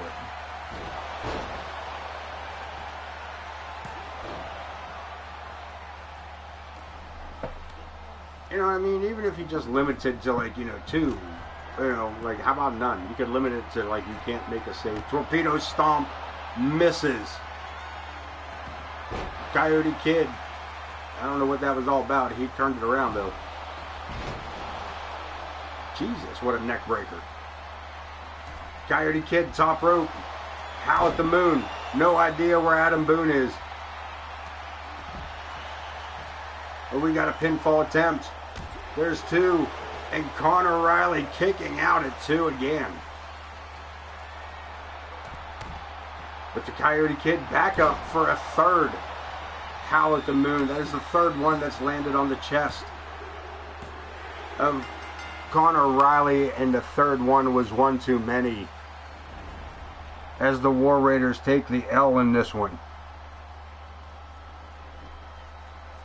Pedro the Owl keeping everything under control on his end. Keeping Adam Boone out of the way of the ring. And here we see a missed torpedo stomp. If he'd have hit any one of those, it might have been lights out. The Brotherhood of Pedro the Owl and the Coyote Kid. And that saga ends with that grudge match between the two.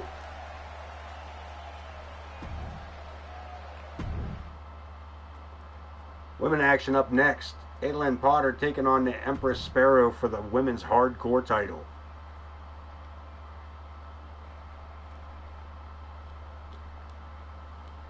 Aylin picking up a victory over Lilith this past episode in order to get here tonight.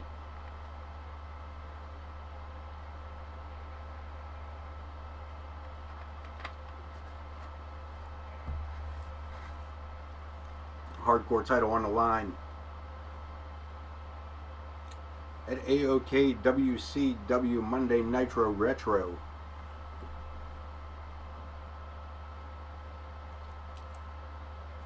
A few more matches to go. We still have the women's undisputed title.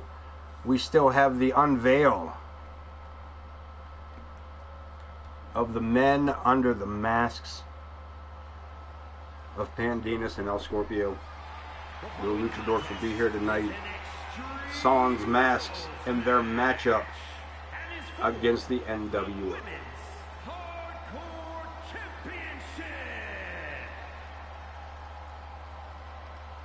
Gavin Wilson would take on Zach the Ripper, and of course, as we said, our big main event, 8-man over the top rope battle royal, 4 members of WCW, 4 members of AoK, Rey Mysterio, RWP, Booker T, Nova, Goldberg, Gabriel Lovecraft, Eddie Guerrero, and the workhorse, Hunter Singer.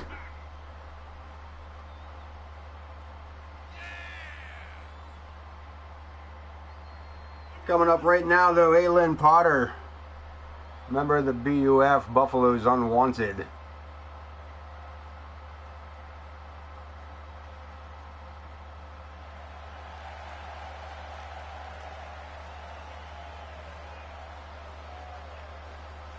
She is here to take on the Empress Sparrow, the general of the women's locker room.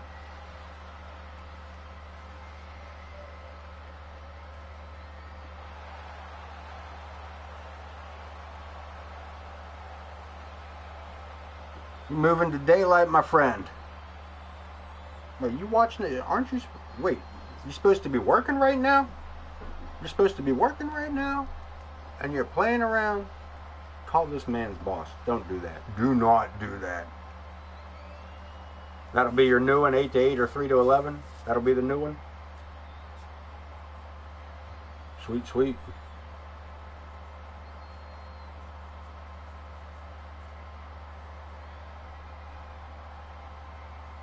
Three to 11 don't sound too shabby.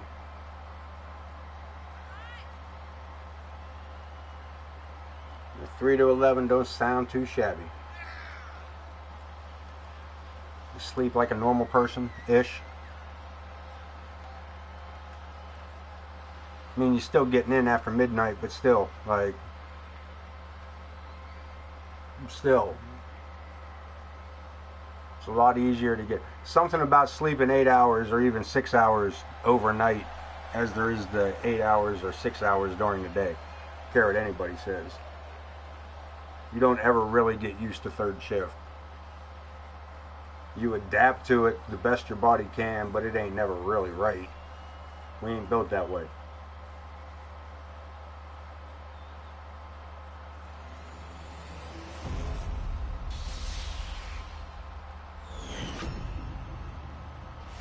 Right? At least when everybody's in bed, you can be there too.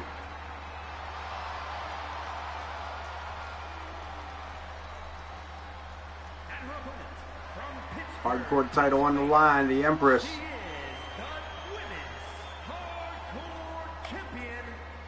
This woman's like a 4-time hardcore champion just in season 3.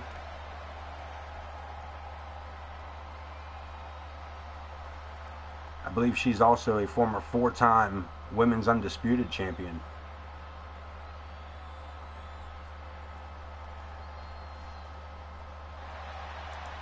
Empress Sparrow ain't taking no trip. Yeah, right? You bump that midnight run. Bump that midnight run. And the Empress, with a series of punches, takes Aylin Potter to the mat. Both women back to their feet here, with Potter looking for the advantage. Monkey flip right out the corner. Lines it up and a boot to the face.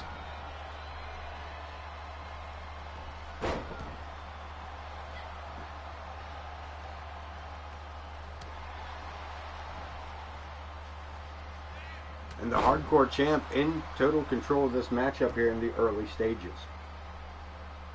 Extreme Rules match to go with the Hardcore title. Anything goes, but pinfalls or submission must happen within the confines of the squared circle.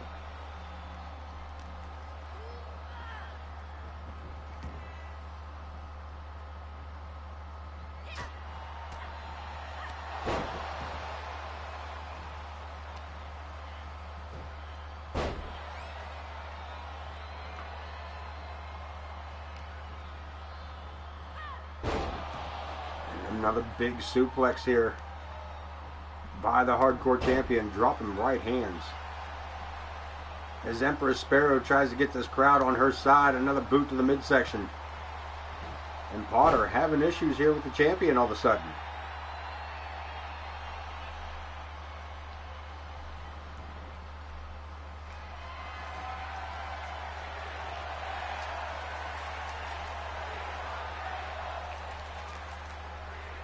And Empress goes and gets herself a ladder.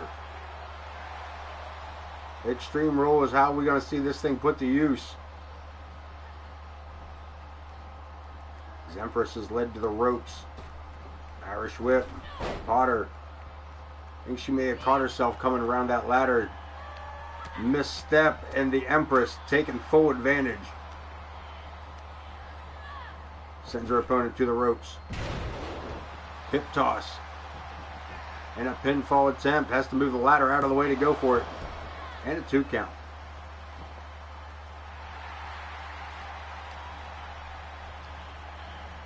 Showboating. Potter almost took herself out there. Potter dropping down on the mat. Had to land the modifier movements there. Reversal. Full Nelson slam. Her suplex, and Potter in trouble once again as the Hardcore Champion. Follows through with a DDT. We're back under the ring apron. She brought out a ladder last time. What's she looking for this time? Sledgehammer, but we're not going to play the game, I suppose. Figure 4 applied. Applied on the outside. She can make her tap. She can submit all she likes. But it's got to happen inside the ring as Aylin Potter turns it around on the champ. And let's all take a moment real quick to take a look at that fan's boots in the left-hand side of the screen. Those pretty sweet green boots he's got on. Now that I said it, you guys will keep trying to watch for it instead of watching the action inside the ring. A big double boot to the face as Aylin protects herself in the corner. Backbreaker, neckbreaker combo. Follows through the Empress. Back outside the ring, looking for the sledgehammer.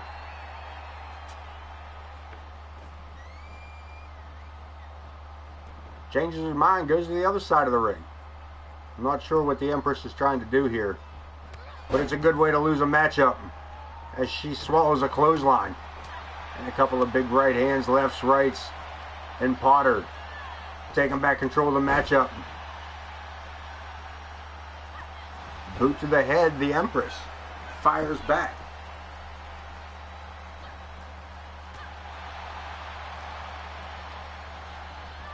Irish whip into the corner, and the Empress finds herself at the mercy of the challenger. Another big boot. And Aylin has the champ staggering.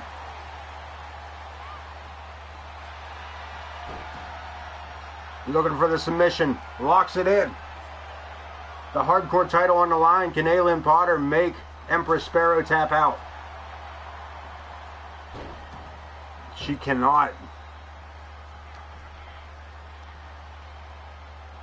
But Potter not done yet.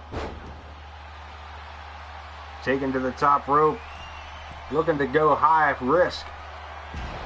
Nobody home. From the frog splash, a pin by Empress. A quick cover after that misstep. And not enough to keep Potter down. She's still too much in this.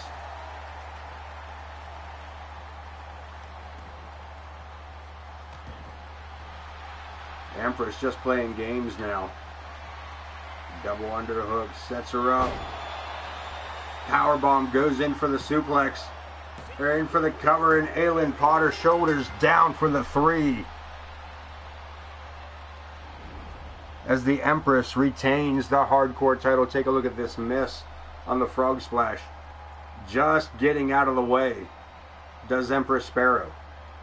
Turns her around, big drop there. Shoulders down.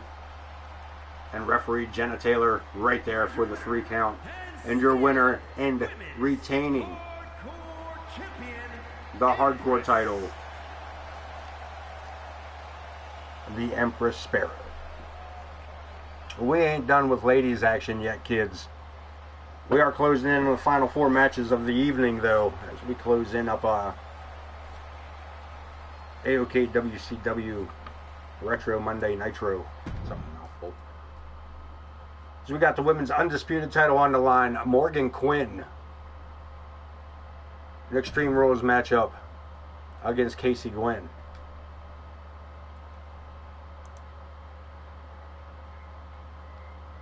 So far this season, Morgan Quinn unable to capture the undisputed title. She is looking to change history here tonight by making this her first undisputed title win of season 3.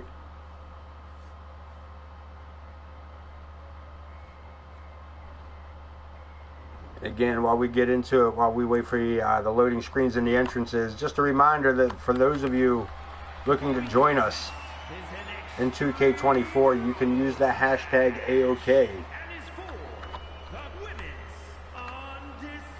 with your community creations. Use that hashtag AoK. We'll be able to locate your wrestler all the quicker to get it uploaded into the roster for 2K24. We're looking to make that roster just as electrifying as we did the last 3 seasons. Don't make AoK start over. Don't make us start all over in season 4. We don't want to have to go in and take over Monday Nitro and then change all the logos and all that. We don't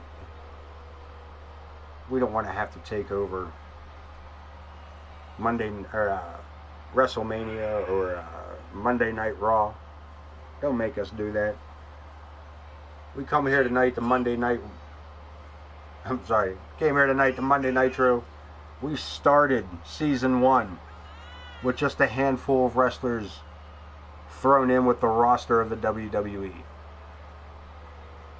Slowly replacing each member of the WWE roster with a member of AoK. Until we chase them all out.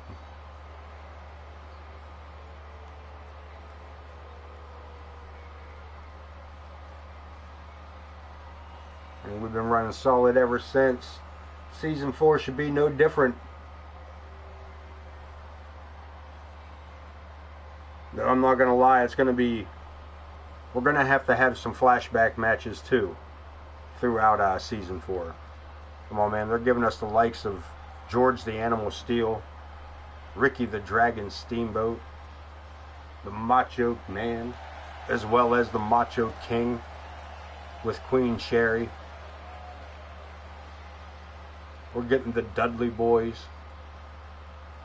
We're getting, oh man, who we getting? We're getting all kinds of things. I believe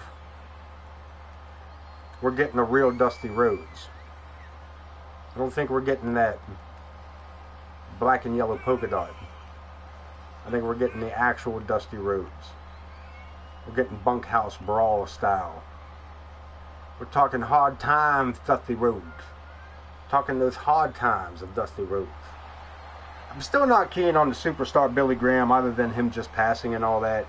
But like, when you think of Dusty Rhodes, you really don't. I'm a wrestling fan from way, way, way back. I don't really think Dusty Rhodes and superstar Billy Graham when I think rivalries of Dusty Rhodes. Unfortunately, I think of names like Ric Flair and the Russians. Like, that's who they should have. They should have gave us like Nikita Koloff or, you know, Ric Flair. But I know we're not going to get Ric Flair. I know that. But I'm just saying, superstar Billy Graham wouldn't have been my first go-to.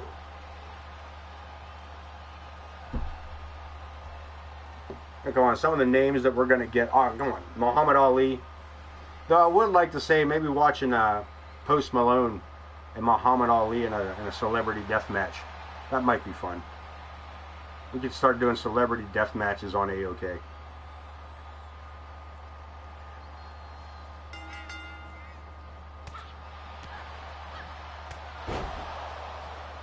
We bring back the 3 stages of hell match. That'd be alright.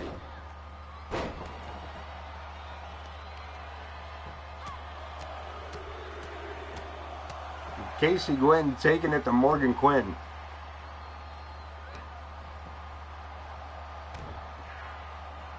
That one didn't come through, Logan. Voice to text was not your friend on that one, my friend. Unless you sneezed, I have no idea what you said. Morgan Quinn catching Casey with a baseball bat.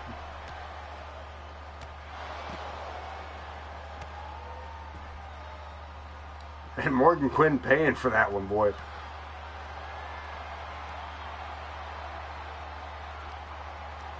Looking for a submission outside the ring. It ain't going to work. You can put her to sleep, but you got to pin her in the ring.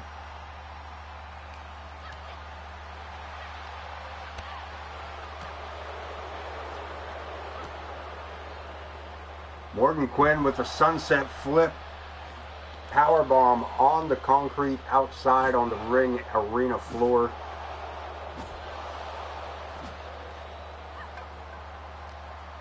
And Morgan Quinn back to her feet and taking us back inside. But not before stopping for the baseball bat. Those are no good inside. Yeah, shoot, man. What's up? What's up? I'll go play some more, kitty. You might get a random answer, dude. I just want to throw that out there real quick. That's fine. That's fine. I can talk about other things other than wrestling. Sort of. A couple of DNAs. A couple of NDAs or... Nah, go ahead and ask your question, man. I'll let you know if I can or can't answer it. At least on here, it might be the kind of question I can answer, you know, privately, but ask away, man. I'm usually pretty good for that. We got a pinfall attempt by Morgan Quinn, but only a 2 count.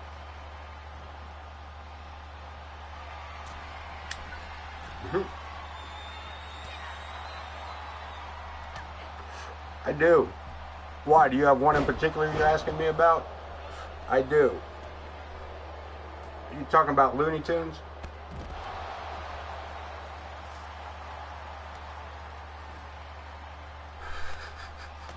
Yeah, I play the hell out of that. So does OTM, so does Zach the Ripper. Yeah, for realsies. Yeah, we play the hell out of it. Why, are you a part of the Bearded Weirdos? How are you against us? You should jump ship, man. You should jump ship and come join the Bearded Weirdos with us.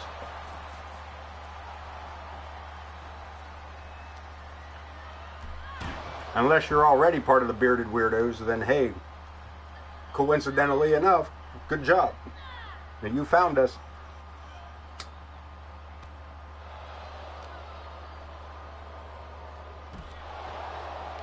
That's funny though, man. It just that and alone, I'm sorry, OTM. Oh, I thought you were talking about. I got you. I thought you were talking about the Looney Tunes because there's a pirate ship thing going on right now in a. Yeah, in a mobile game. Yeah, which one are you talking about?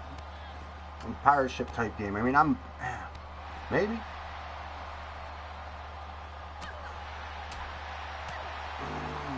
None that I can think of right offhand outside of that one.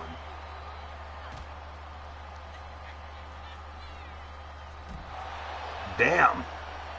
Morgan Quinn just driven through the arena floor with that.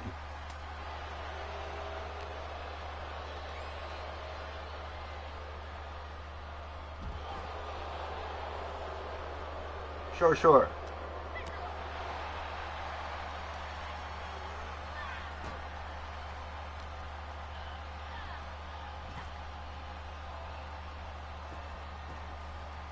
And Morgan Quinn gets caught up here at ringside. It looked like she was glitching there a little bit. See if no, I don't think so. I don't think so anyway. Not that I'm aware of. I have it. If I have, it hasn't been recent.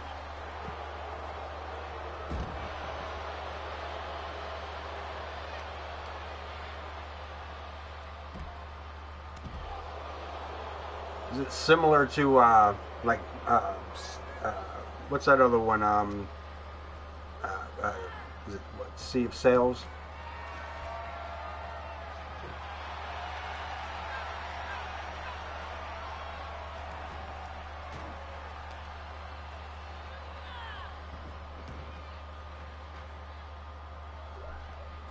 Yeah, unfortunately, I don't play too much. I don't play too many on the computer anymore. I was a Warcraft nerd for a while, hardcore. I used to play the hell out of Warcraft and anything Warcraft related, Hearthstone. And Morgan Quinn again getting driven into the mat, the undisputed champion.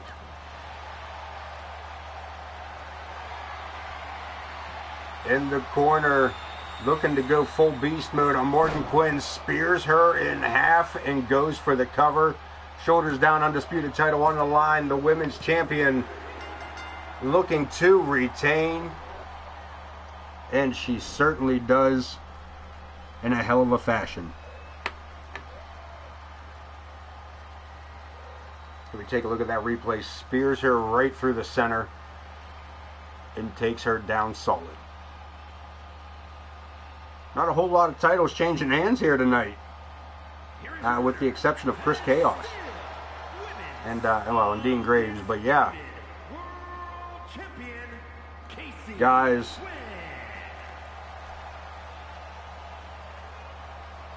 as Casey Glenn finishes her celebration here, we are that close. It is just about that time for the tag team match we've been all waiting to see tonight.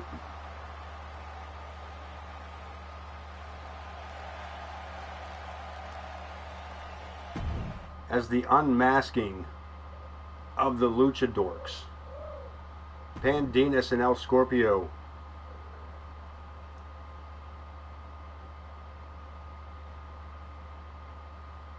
go Extreme Rules tag match against the outsiders of the NWO, Kevin Nash and Scott Hall. Not only are these two men going to defend the honor of AoK for us tonight, they are also going to do it without their masks. For 3 seasons, these two men have been entertaining the 5s and 10s of you. All you AoK friendly neighborhood civilians, friendly neighbors of the neighborhood. I don't know what to call you guys. For 3 years or longer, these guys have been entertaining you guys here at home and in the AoK arena across the country. The Luchadorks, for the first time ever, will remove their masks and compete against these men, the outsiders. Though it is AoK who has invaded WCW, it is Hall and Nash who have taken to say they won't stand for it. It was the NWO who said they would stop AoK.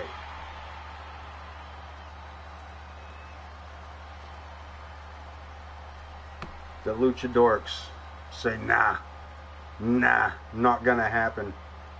And here we go, folks.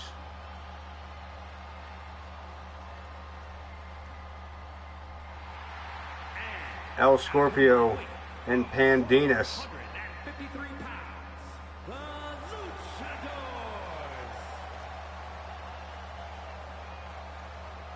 Heading to the ring for the last time with their masks on.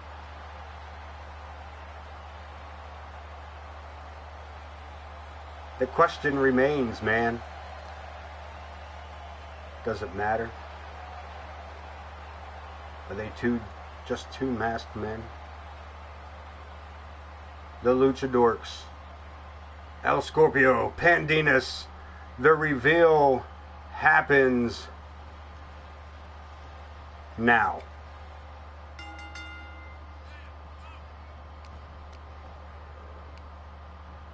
Oh, and dead silence from the chat, as that looks like James Coleman. And is that the beard of Prestige? Kevin Nash with a pinfall attempt right out the gate. That's Coleman and Prestige. Pandinas and El Scorpio.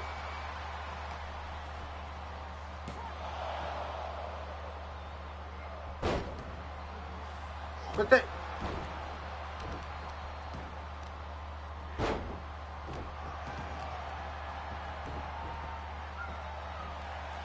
this is ridiculous. This has to be a trick. There has to be, this can't be.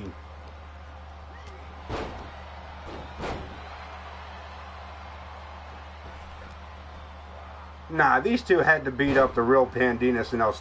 These two couldn't have been, these two can't have been, they couldn't have been, not for 3 years. There's no. James Coleman and Prestige under the masks of Pandinas and El Scorpio. That can't, they not. Where's, I can't even call the matchup. I don't even know what's going on. These guys, see the two of them getting their asses kicked by the NWO though. They better do something if they want to. I think the shock factor did not affect the NWO in the same way it did the AoK arena.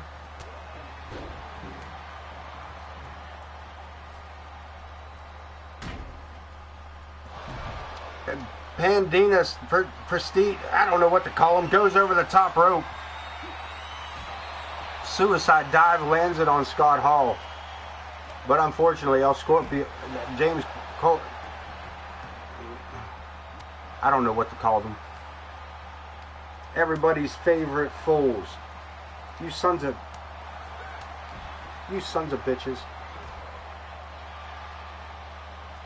They don't even like each other.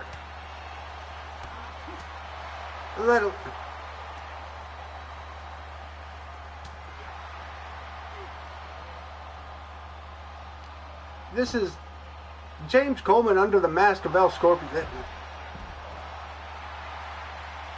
This is, buddy, what's up, man? This is ridiculousness. I don't know if you've been keeping up, but the Luchadorks lost them titles versus mask match, and they've unveiled themselves tonight as James Coleman in Prestige. And I'm not sure if that's for 3 years. That's who's been under them masks? For 3 years, that's who's been under these masks. Ah, come on, man. Where's the real Pandinas and El Scorpio? And if that's the case, then why are... I don't know.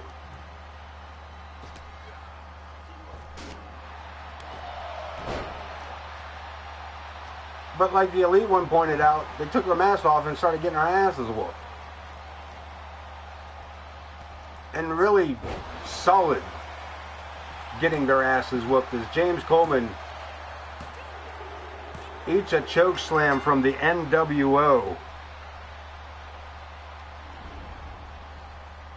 Look at ZA dropping deep.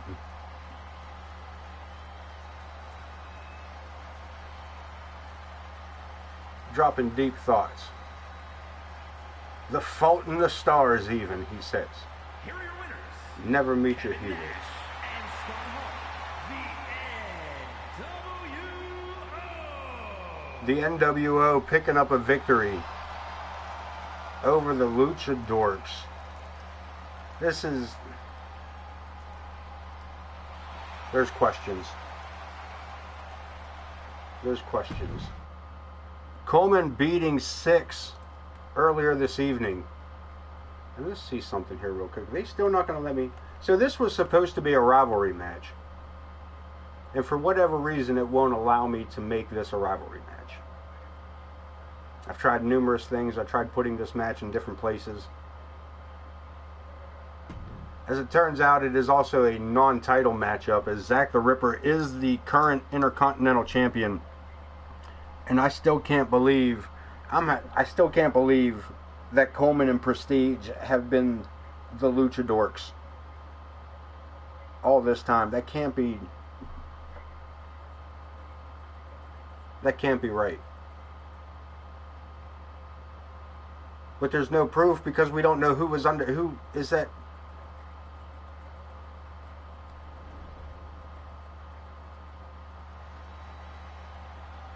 We're moving on. I don't... It's not that. It's he and Coleman don't even get along. They don't even like each other. They don't even like to wrestle on the same show together. This is... You want to talk about a long haul, man. Those two pulled a long scam, if that's true. If that's true, they pulled a long scam. And well. It seems... We'll see how that goes. That's Gavin Wilson and Zack the Ripper. Zack had made a vow to take out every member of the squad. And Gavin Wilson, the last man standing, has yet to fall into the hands of the Reaper.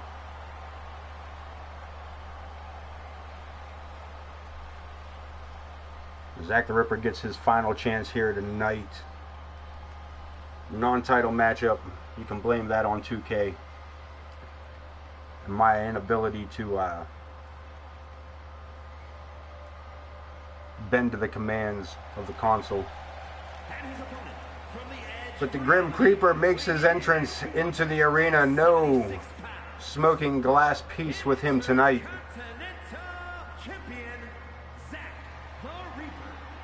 But a golden belt instead. The black and gold belt of the AoK Intercontinental Champion in the grasp of the Grim Creeper.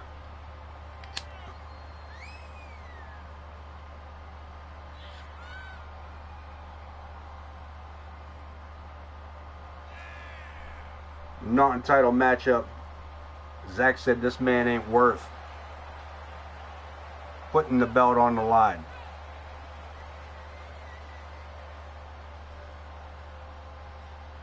He said his mission here tonight was just to end these grudge matches, these rivalries. And this will be the final one for the night before our big main event. The 8-man over-the-top rope battle royale between the WCW and the AoK. When RWP, Nova, Booker T, Rey Mysterio, Goldberg, Eddie Guerrero, Gabriel Lovecraft, and Hunter Singer all get into the ring and try to be the last man standing. AoK versus WCW in a roundabout way for our main event, but Gavin Wilson taking it to the Intercontinental Champion, keeping the Ripper on his toes.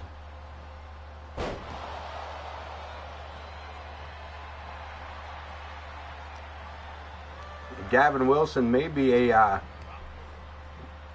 he may be working his way into a better position come season 4 here. Man may not be a member of the squad come next year. The standout member is Zach the Ripper going for a submission, looking to break the arm of Gavin Wilson. And referee Al Dente. It's hard to say correctly.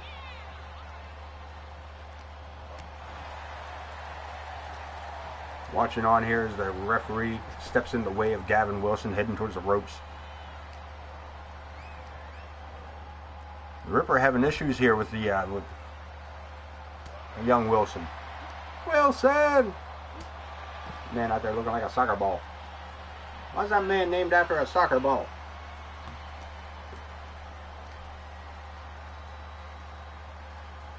That's an old people joke right there. That's an old people reference. That's just for us, guys. I got you. Big two-handed choke slam on the Ripper. Taking a shortcut. Sticking the fingers in the eyes. Big overhead release suplex. And the Ripper turning up the aggression.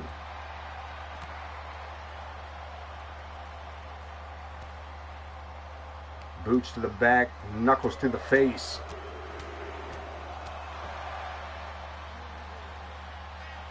And the Ripper taking apart the arena here. Told you, Ripper said it has nothing to do with the title. Zero to do with the title. It's all about whether or not Gavin Wilson makes it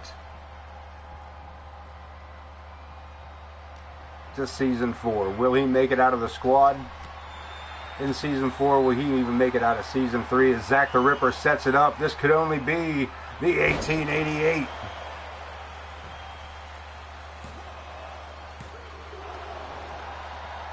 And there's two. Gavin Wilson upsetting the Ripper. Look at this, going to the top rope, looking to risk it all, put it all on the line tonight. The Reaper taking flight. Atomic elbow drop. He calls it the hydroponic.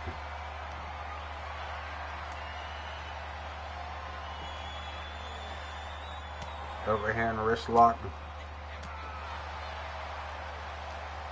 Yeah, you just got that. You got that old head training, man. That's all. Yeah, that's all. You got that old head training.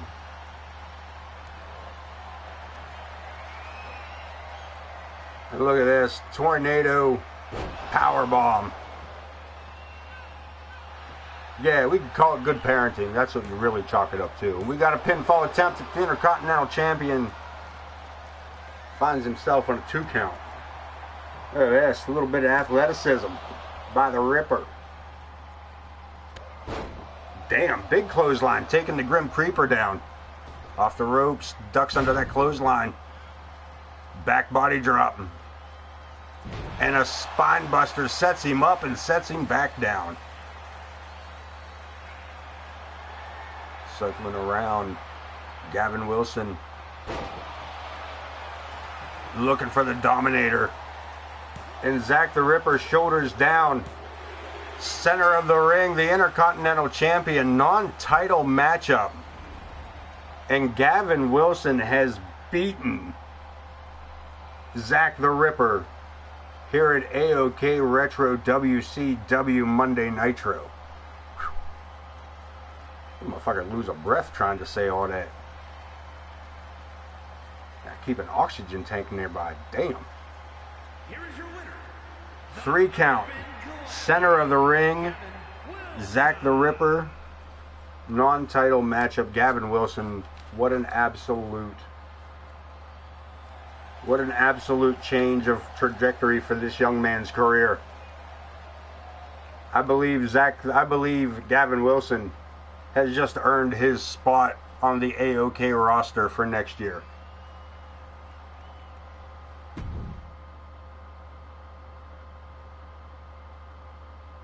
Eight-man Battle Royal main event. WCW AoK. Gabriel Lovecraft, RWP, Goldberg, Rey Mysterio, Booker T, Eddie Guerrero, Nova, and Hunter Singer. Some of these guys don't even originate in AoK, but when they heard that it was going to be WCW, they couldn't resist the stomping grounds. They couldn't resist the familiarity as RWP and Nova return to the WCW arena here under the AoK watch. Hunter putting on his best big show, putting on his Sunday best, his big show gear. Throwing his dedication out there to trying to get in good with RWP perhaps. A little nod to the Hardy. 2 teams, but every man for himself. The WCW wrestlers, all from the same era. These are the men that made their name for themselves in WCW. Rey Mysterio being one of the most known. The ultimate underdog. Showing up in that Starcade gear. He wrestled Eddie Guerrero again. He wrestled against Eddie Guerrero in that gear. Tonight, he'll wrestle against him again, but also on the same team. This is going to be a little bit different. I'm going to try to keep score here a little bit tonight. AoK is already up. I'm sorry, we were up. James Coleman defeated 6. But the WCW NWO team scored a victory as well over the Luchadors here this evening. We have 8 men. Last man standing says their team won, but let's look at the overall evening as we count eliminations, even if it's from the same team. It could be interesting. Every man for himself, 2 teams. WCW, AoK.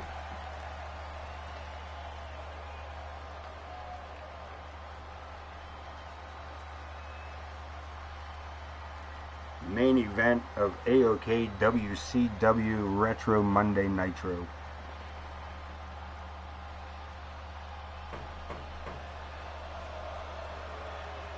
Booker T, another member of WCW, of course, making a name for himself as one half of Harlem Heat.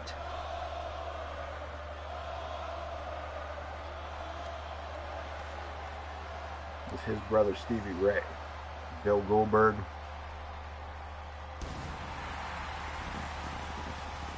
Monster of WCW in the day.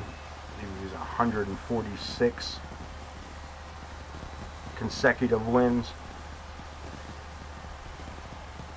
before his first loss in WCW.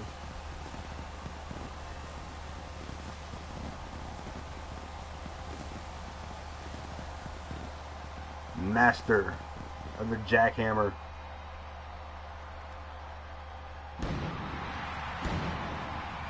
Specialist of the spear.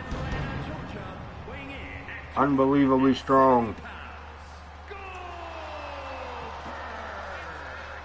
Tough as an oak drawers that your mama kept all of your kept all her fine china in.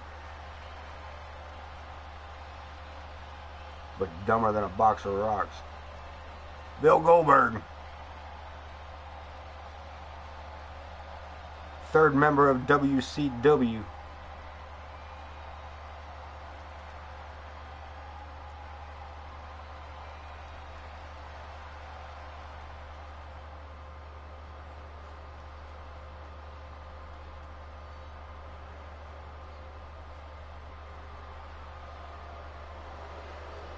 And the last man for Team WCW, Eddie Guerrero. A legendary. Texas, weighing in at 205 pounds, Eddie Guerrero.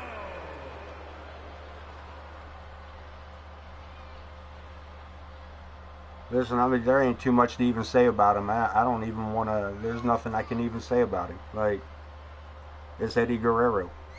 Like, what do you want, man? Like, you know everything about him as much as I do. It's Eddie Guerrero. How could you not?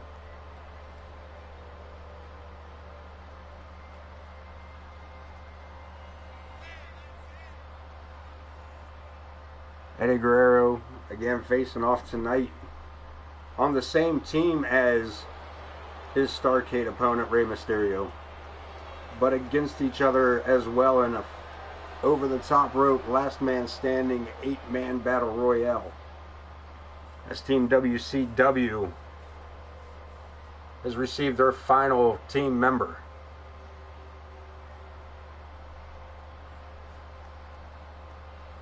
And now for the AoK team.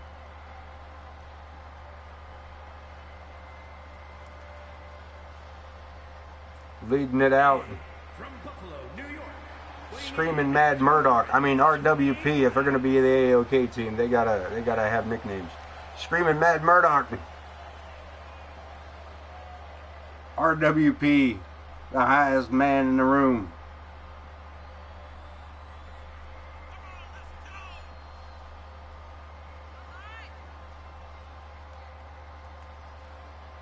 As I said, came out to support AoK. Wanted to do it in familiar territory. And this WCW crowd knows that that's who that man is, as they welcome him back to the arena.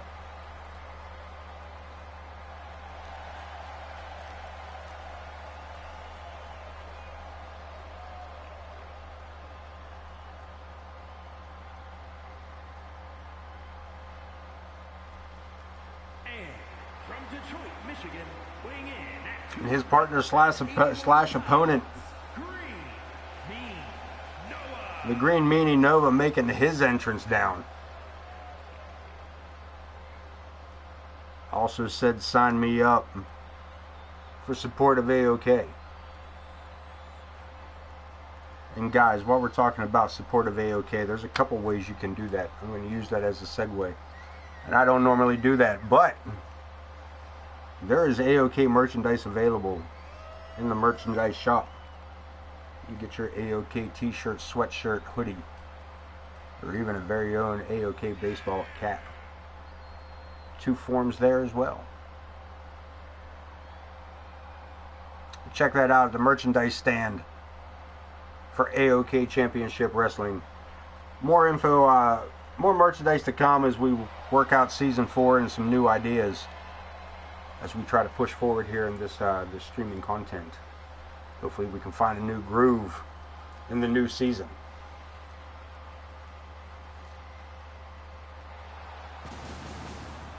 But Nova making his entrance known as the second member of AoK.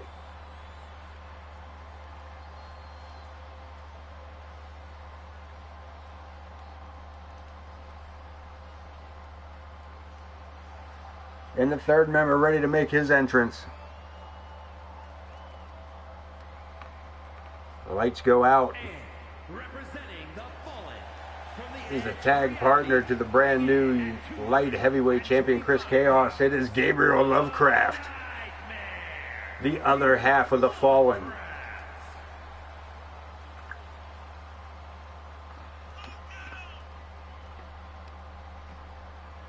Lovecraft Says he would support AoK because they build champions. And if WCW is where the big boys play, then the champions must be in that yard.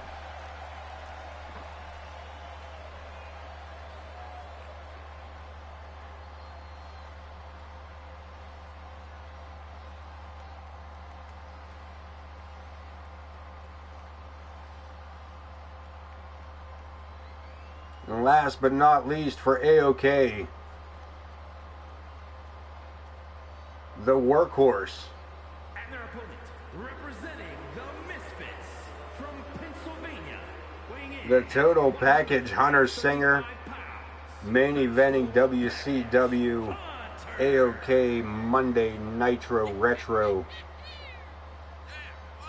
whatever order that goes in.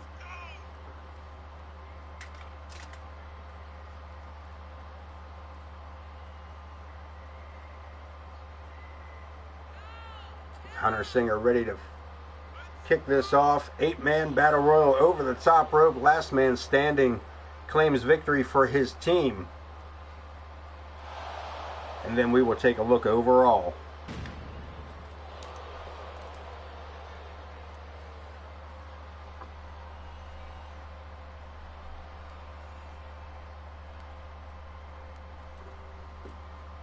Through a point system, who really was the better team? We're locking it up. Booker T going right after Eddie Guerrero. Lovecraft and RWP. Again, every man for himself.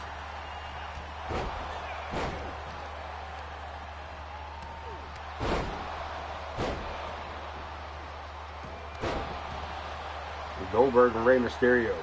Booker T finally going after somebody on the AoK side, but Green Nova. Green Nova? Sure, why not? Attacking Hunter Singer. Eddie Guerrero took a hell of a bump there from the very beginning.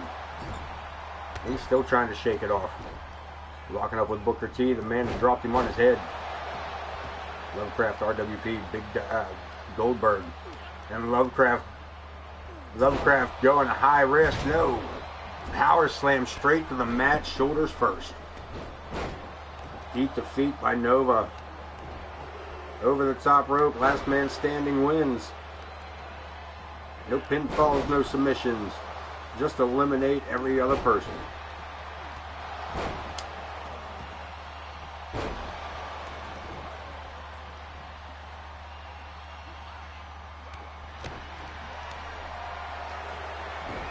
Double team action.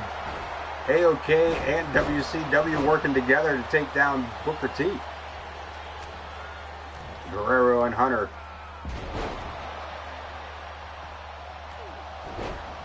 Broken up by Rey Mysterio. Gabriel Lovecraft.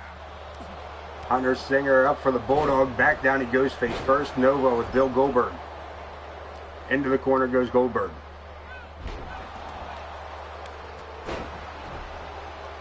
Ray laid out there. He's been laying there for a hot minute. Trying to stay out of the way, but not by much. Goldberg back into the corner again.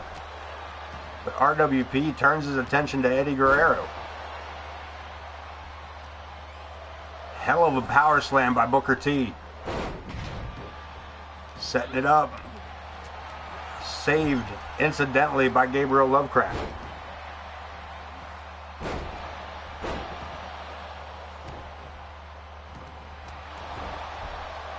Every man for himself, two teams, WCW, AoK. So far, no points to be taken from either team. As we are to even score AoK. Look at this Hunter Singer hanging onto the ring ropes. On the ring apron. Saves himself, gets himself back inside the matchup. Both feet have to touch the floor in order for this to count as an elimination. Eddie Guerrero sent to the corner. Bill Goldberg sent to the mat. Ray and Gabriel Lovecraft in the upper right hand corner of your screen.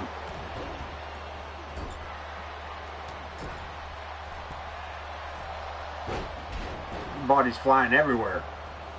There's bodies absolutely everywhere.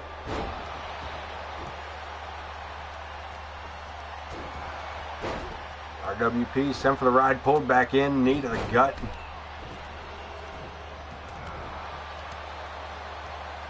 Goldberg left in the corner.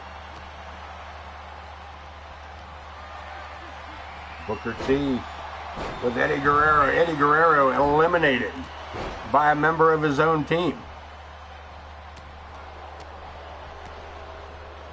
Give Booker T an elimination point.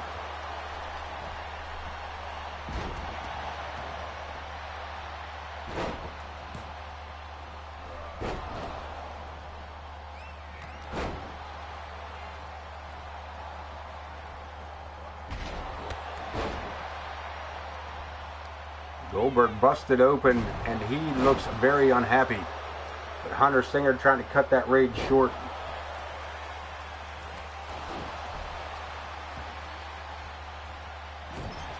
Green Meanie taking Booker T to task in the corner. Fighting out up to the shoulders. Powerbomb by Booker T.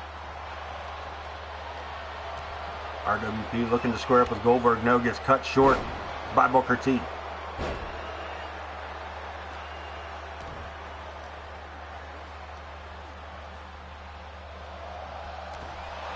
Rey Mysterio over the top rope. Eliminated by Gabriel Lovecraft. We give Lovecraft an elimination point.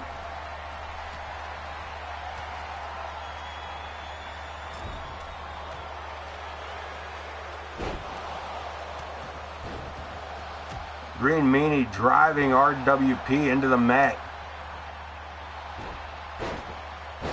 As we have 2 members of WCW left and all of AoK.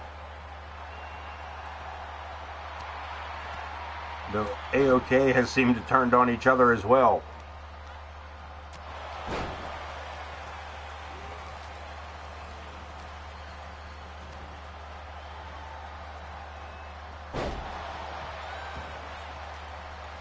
RWP trying to get rid of Goldberg. Has him up high. Goldberg holding on to that second rope down to the bottom. And Potter putting the boots to him. Ooh, AoK picking up another elimination.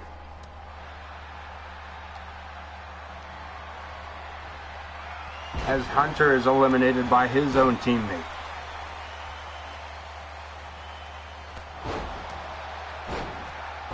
Booker T with that bicycle kick. Lovecraft. The only man standing in the matchup other than Nova. And they turn on each other again as well. Super kick over the top. And there's another elimination by AoK. We got 2 and 2. Booker T looking to go upside down jackhammer. Because you don't get a WCW match with Bill Goldberg and not get a jackhammer, that's why. And Bill Goldberg looking to take back control of this matchup, looking to make it all WCW. Booker T taking Gabriel Lovecraft to the mat. 2 members of AoK, 2 members of WCW. And they've all turned on each other. Though it's every man for himself, not much camaraderie. RWP looking to eliminate Lovecraft. Lovecraft trying to hold on, trying to find a spot. We found one right in the back of the ear of RWP. Down he goes, Booker T.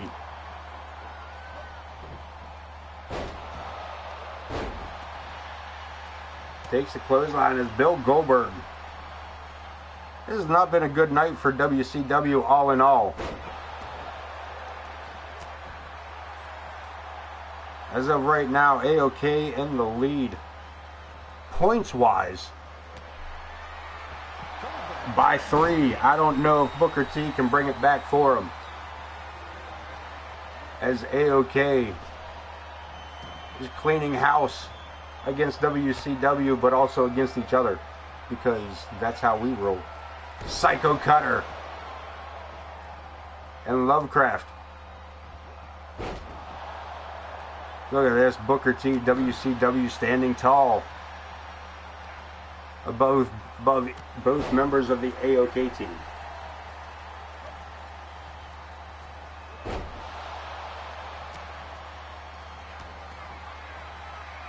Booker T, bicycle kick, takes him down. Can we get a spin-a-rooney? Did we get a spin-a-rooney? Lovecraft led to the ropes. And Booker T picking up another elimination win. It's down to it. WCW AoK. Psycho Cutter.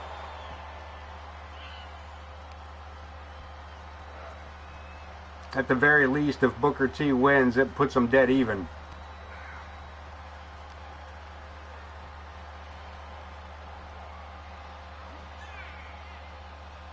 But if RWP wins, it's a sweep. And RWP picking it up for AoK.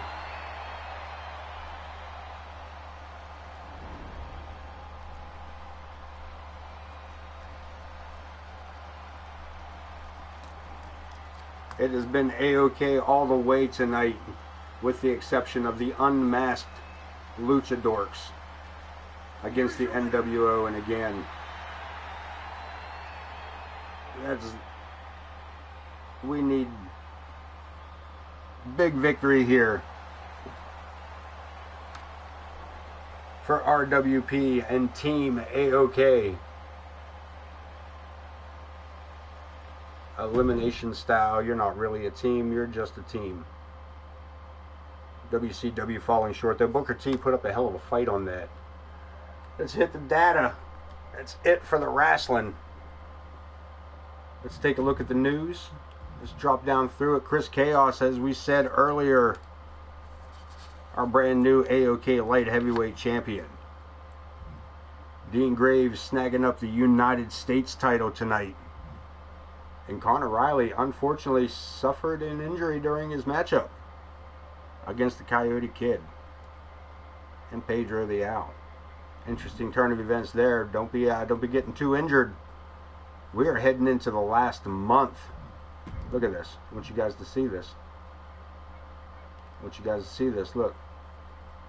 We're gonna stop here. We're not gonna look at the show yet. We're gonna take a look at the calendar. We got those two shows to finish out in-game March, and somewhere around here is where season 3 will end. Depending, we might have to get into all this bullshit too, just to make it round out. But I believe, what is that, Sunday, Wednesday? Let's take a look really quick. We got Wednesday, Sunday. That's this week. Wednesday, Sunday. That's next week. Wednesday, Sunday. That's the following week. And then another Wednesday night. So, yeah. We're about 3 weeks out, kids. We got about 3 weeks or so before season 4. Let's take a look, see what this thing says we should do. Omar T, Hinkledeimer, and Zach the Ripper. Possibility. Prestige and Bud Marvelous. Now, y'all, that's it. That's it. That party's over. Chris Nightmare and Chris Chaos.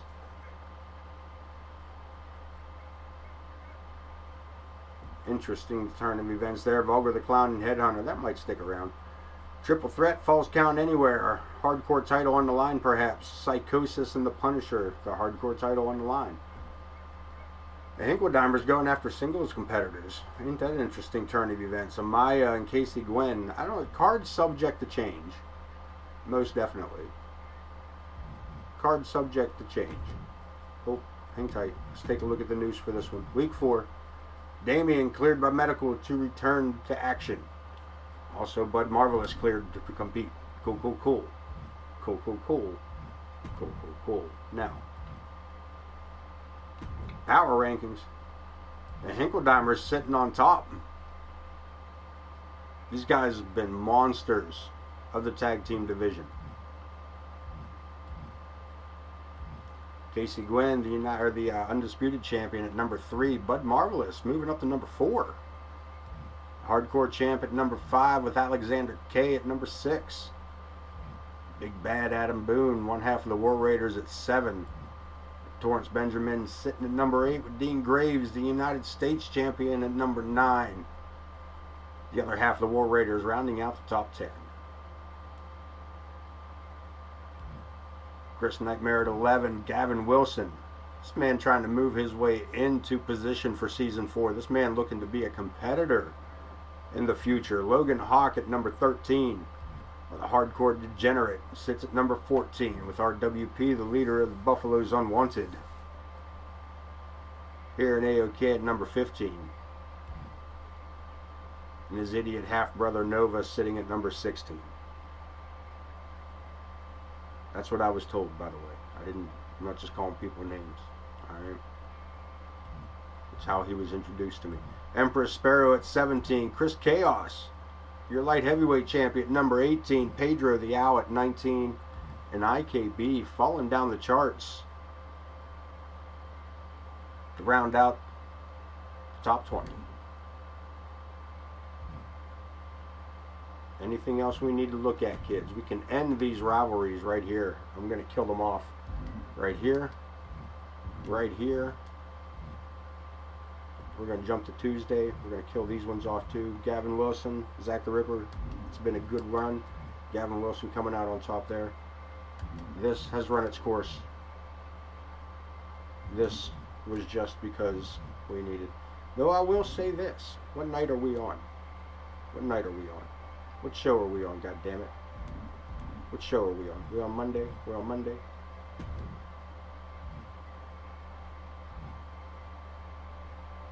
Let's do this. I'm gonna do this right now so it's good and ready to go. So it's good and ready to go. This is not gonna be fun. It's gonna be a long, drawn out couple of weeks.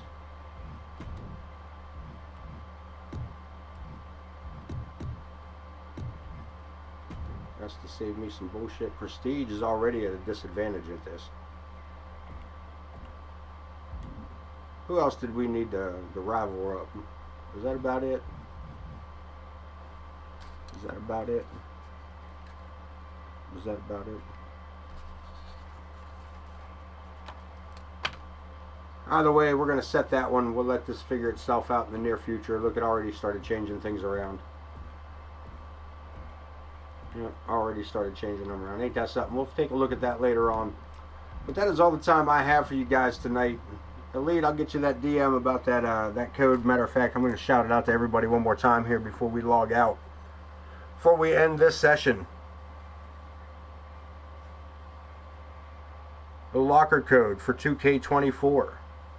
Your Story 2K24. Get you 7,500 VC and the John Cena Persona card. And apparently, those Persona cards that will be available through my faction will be usable across all gaming modes. So, hopefully, that works the way it should. And again, that locker code being Your Story 2K24.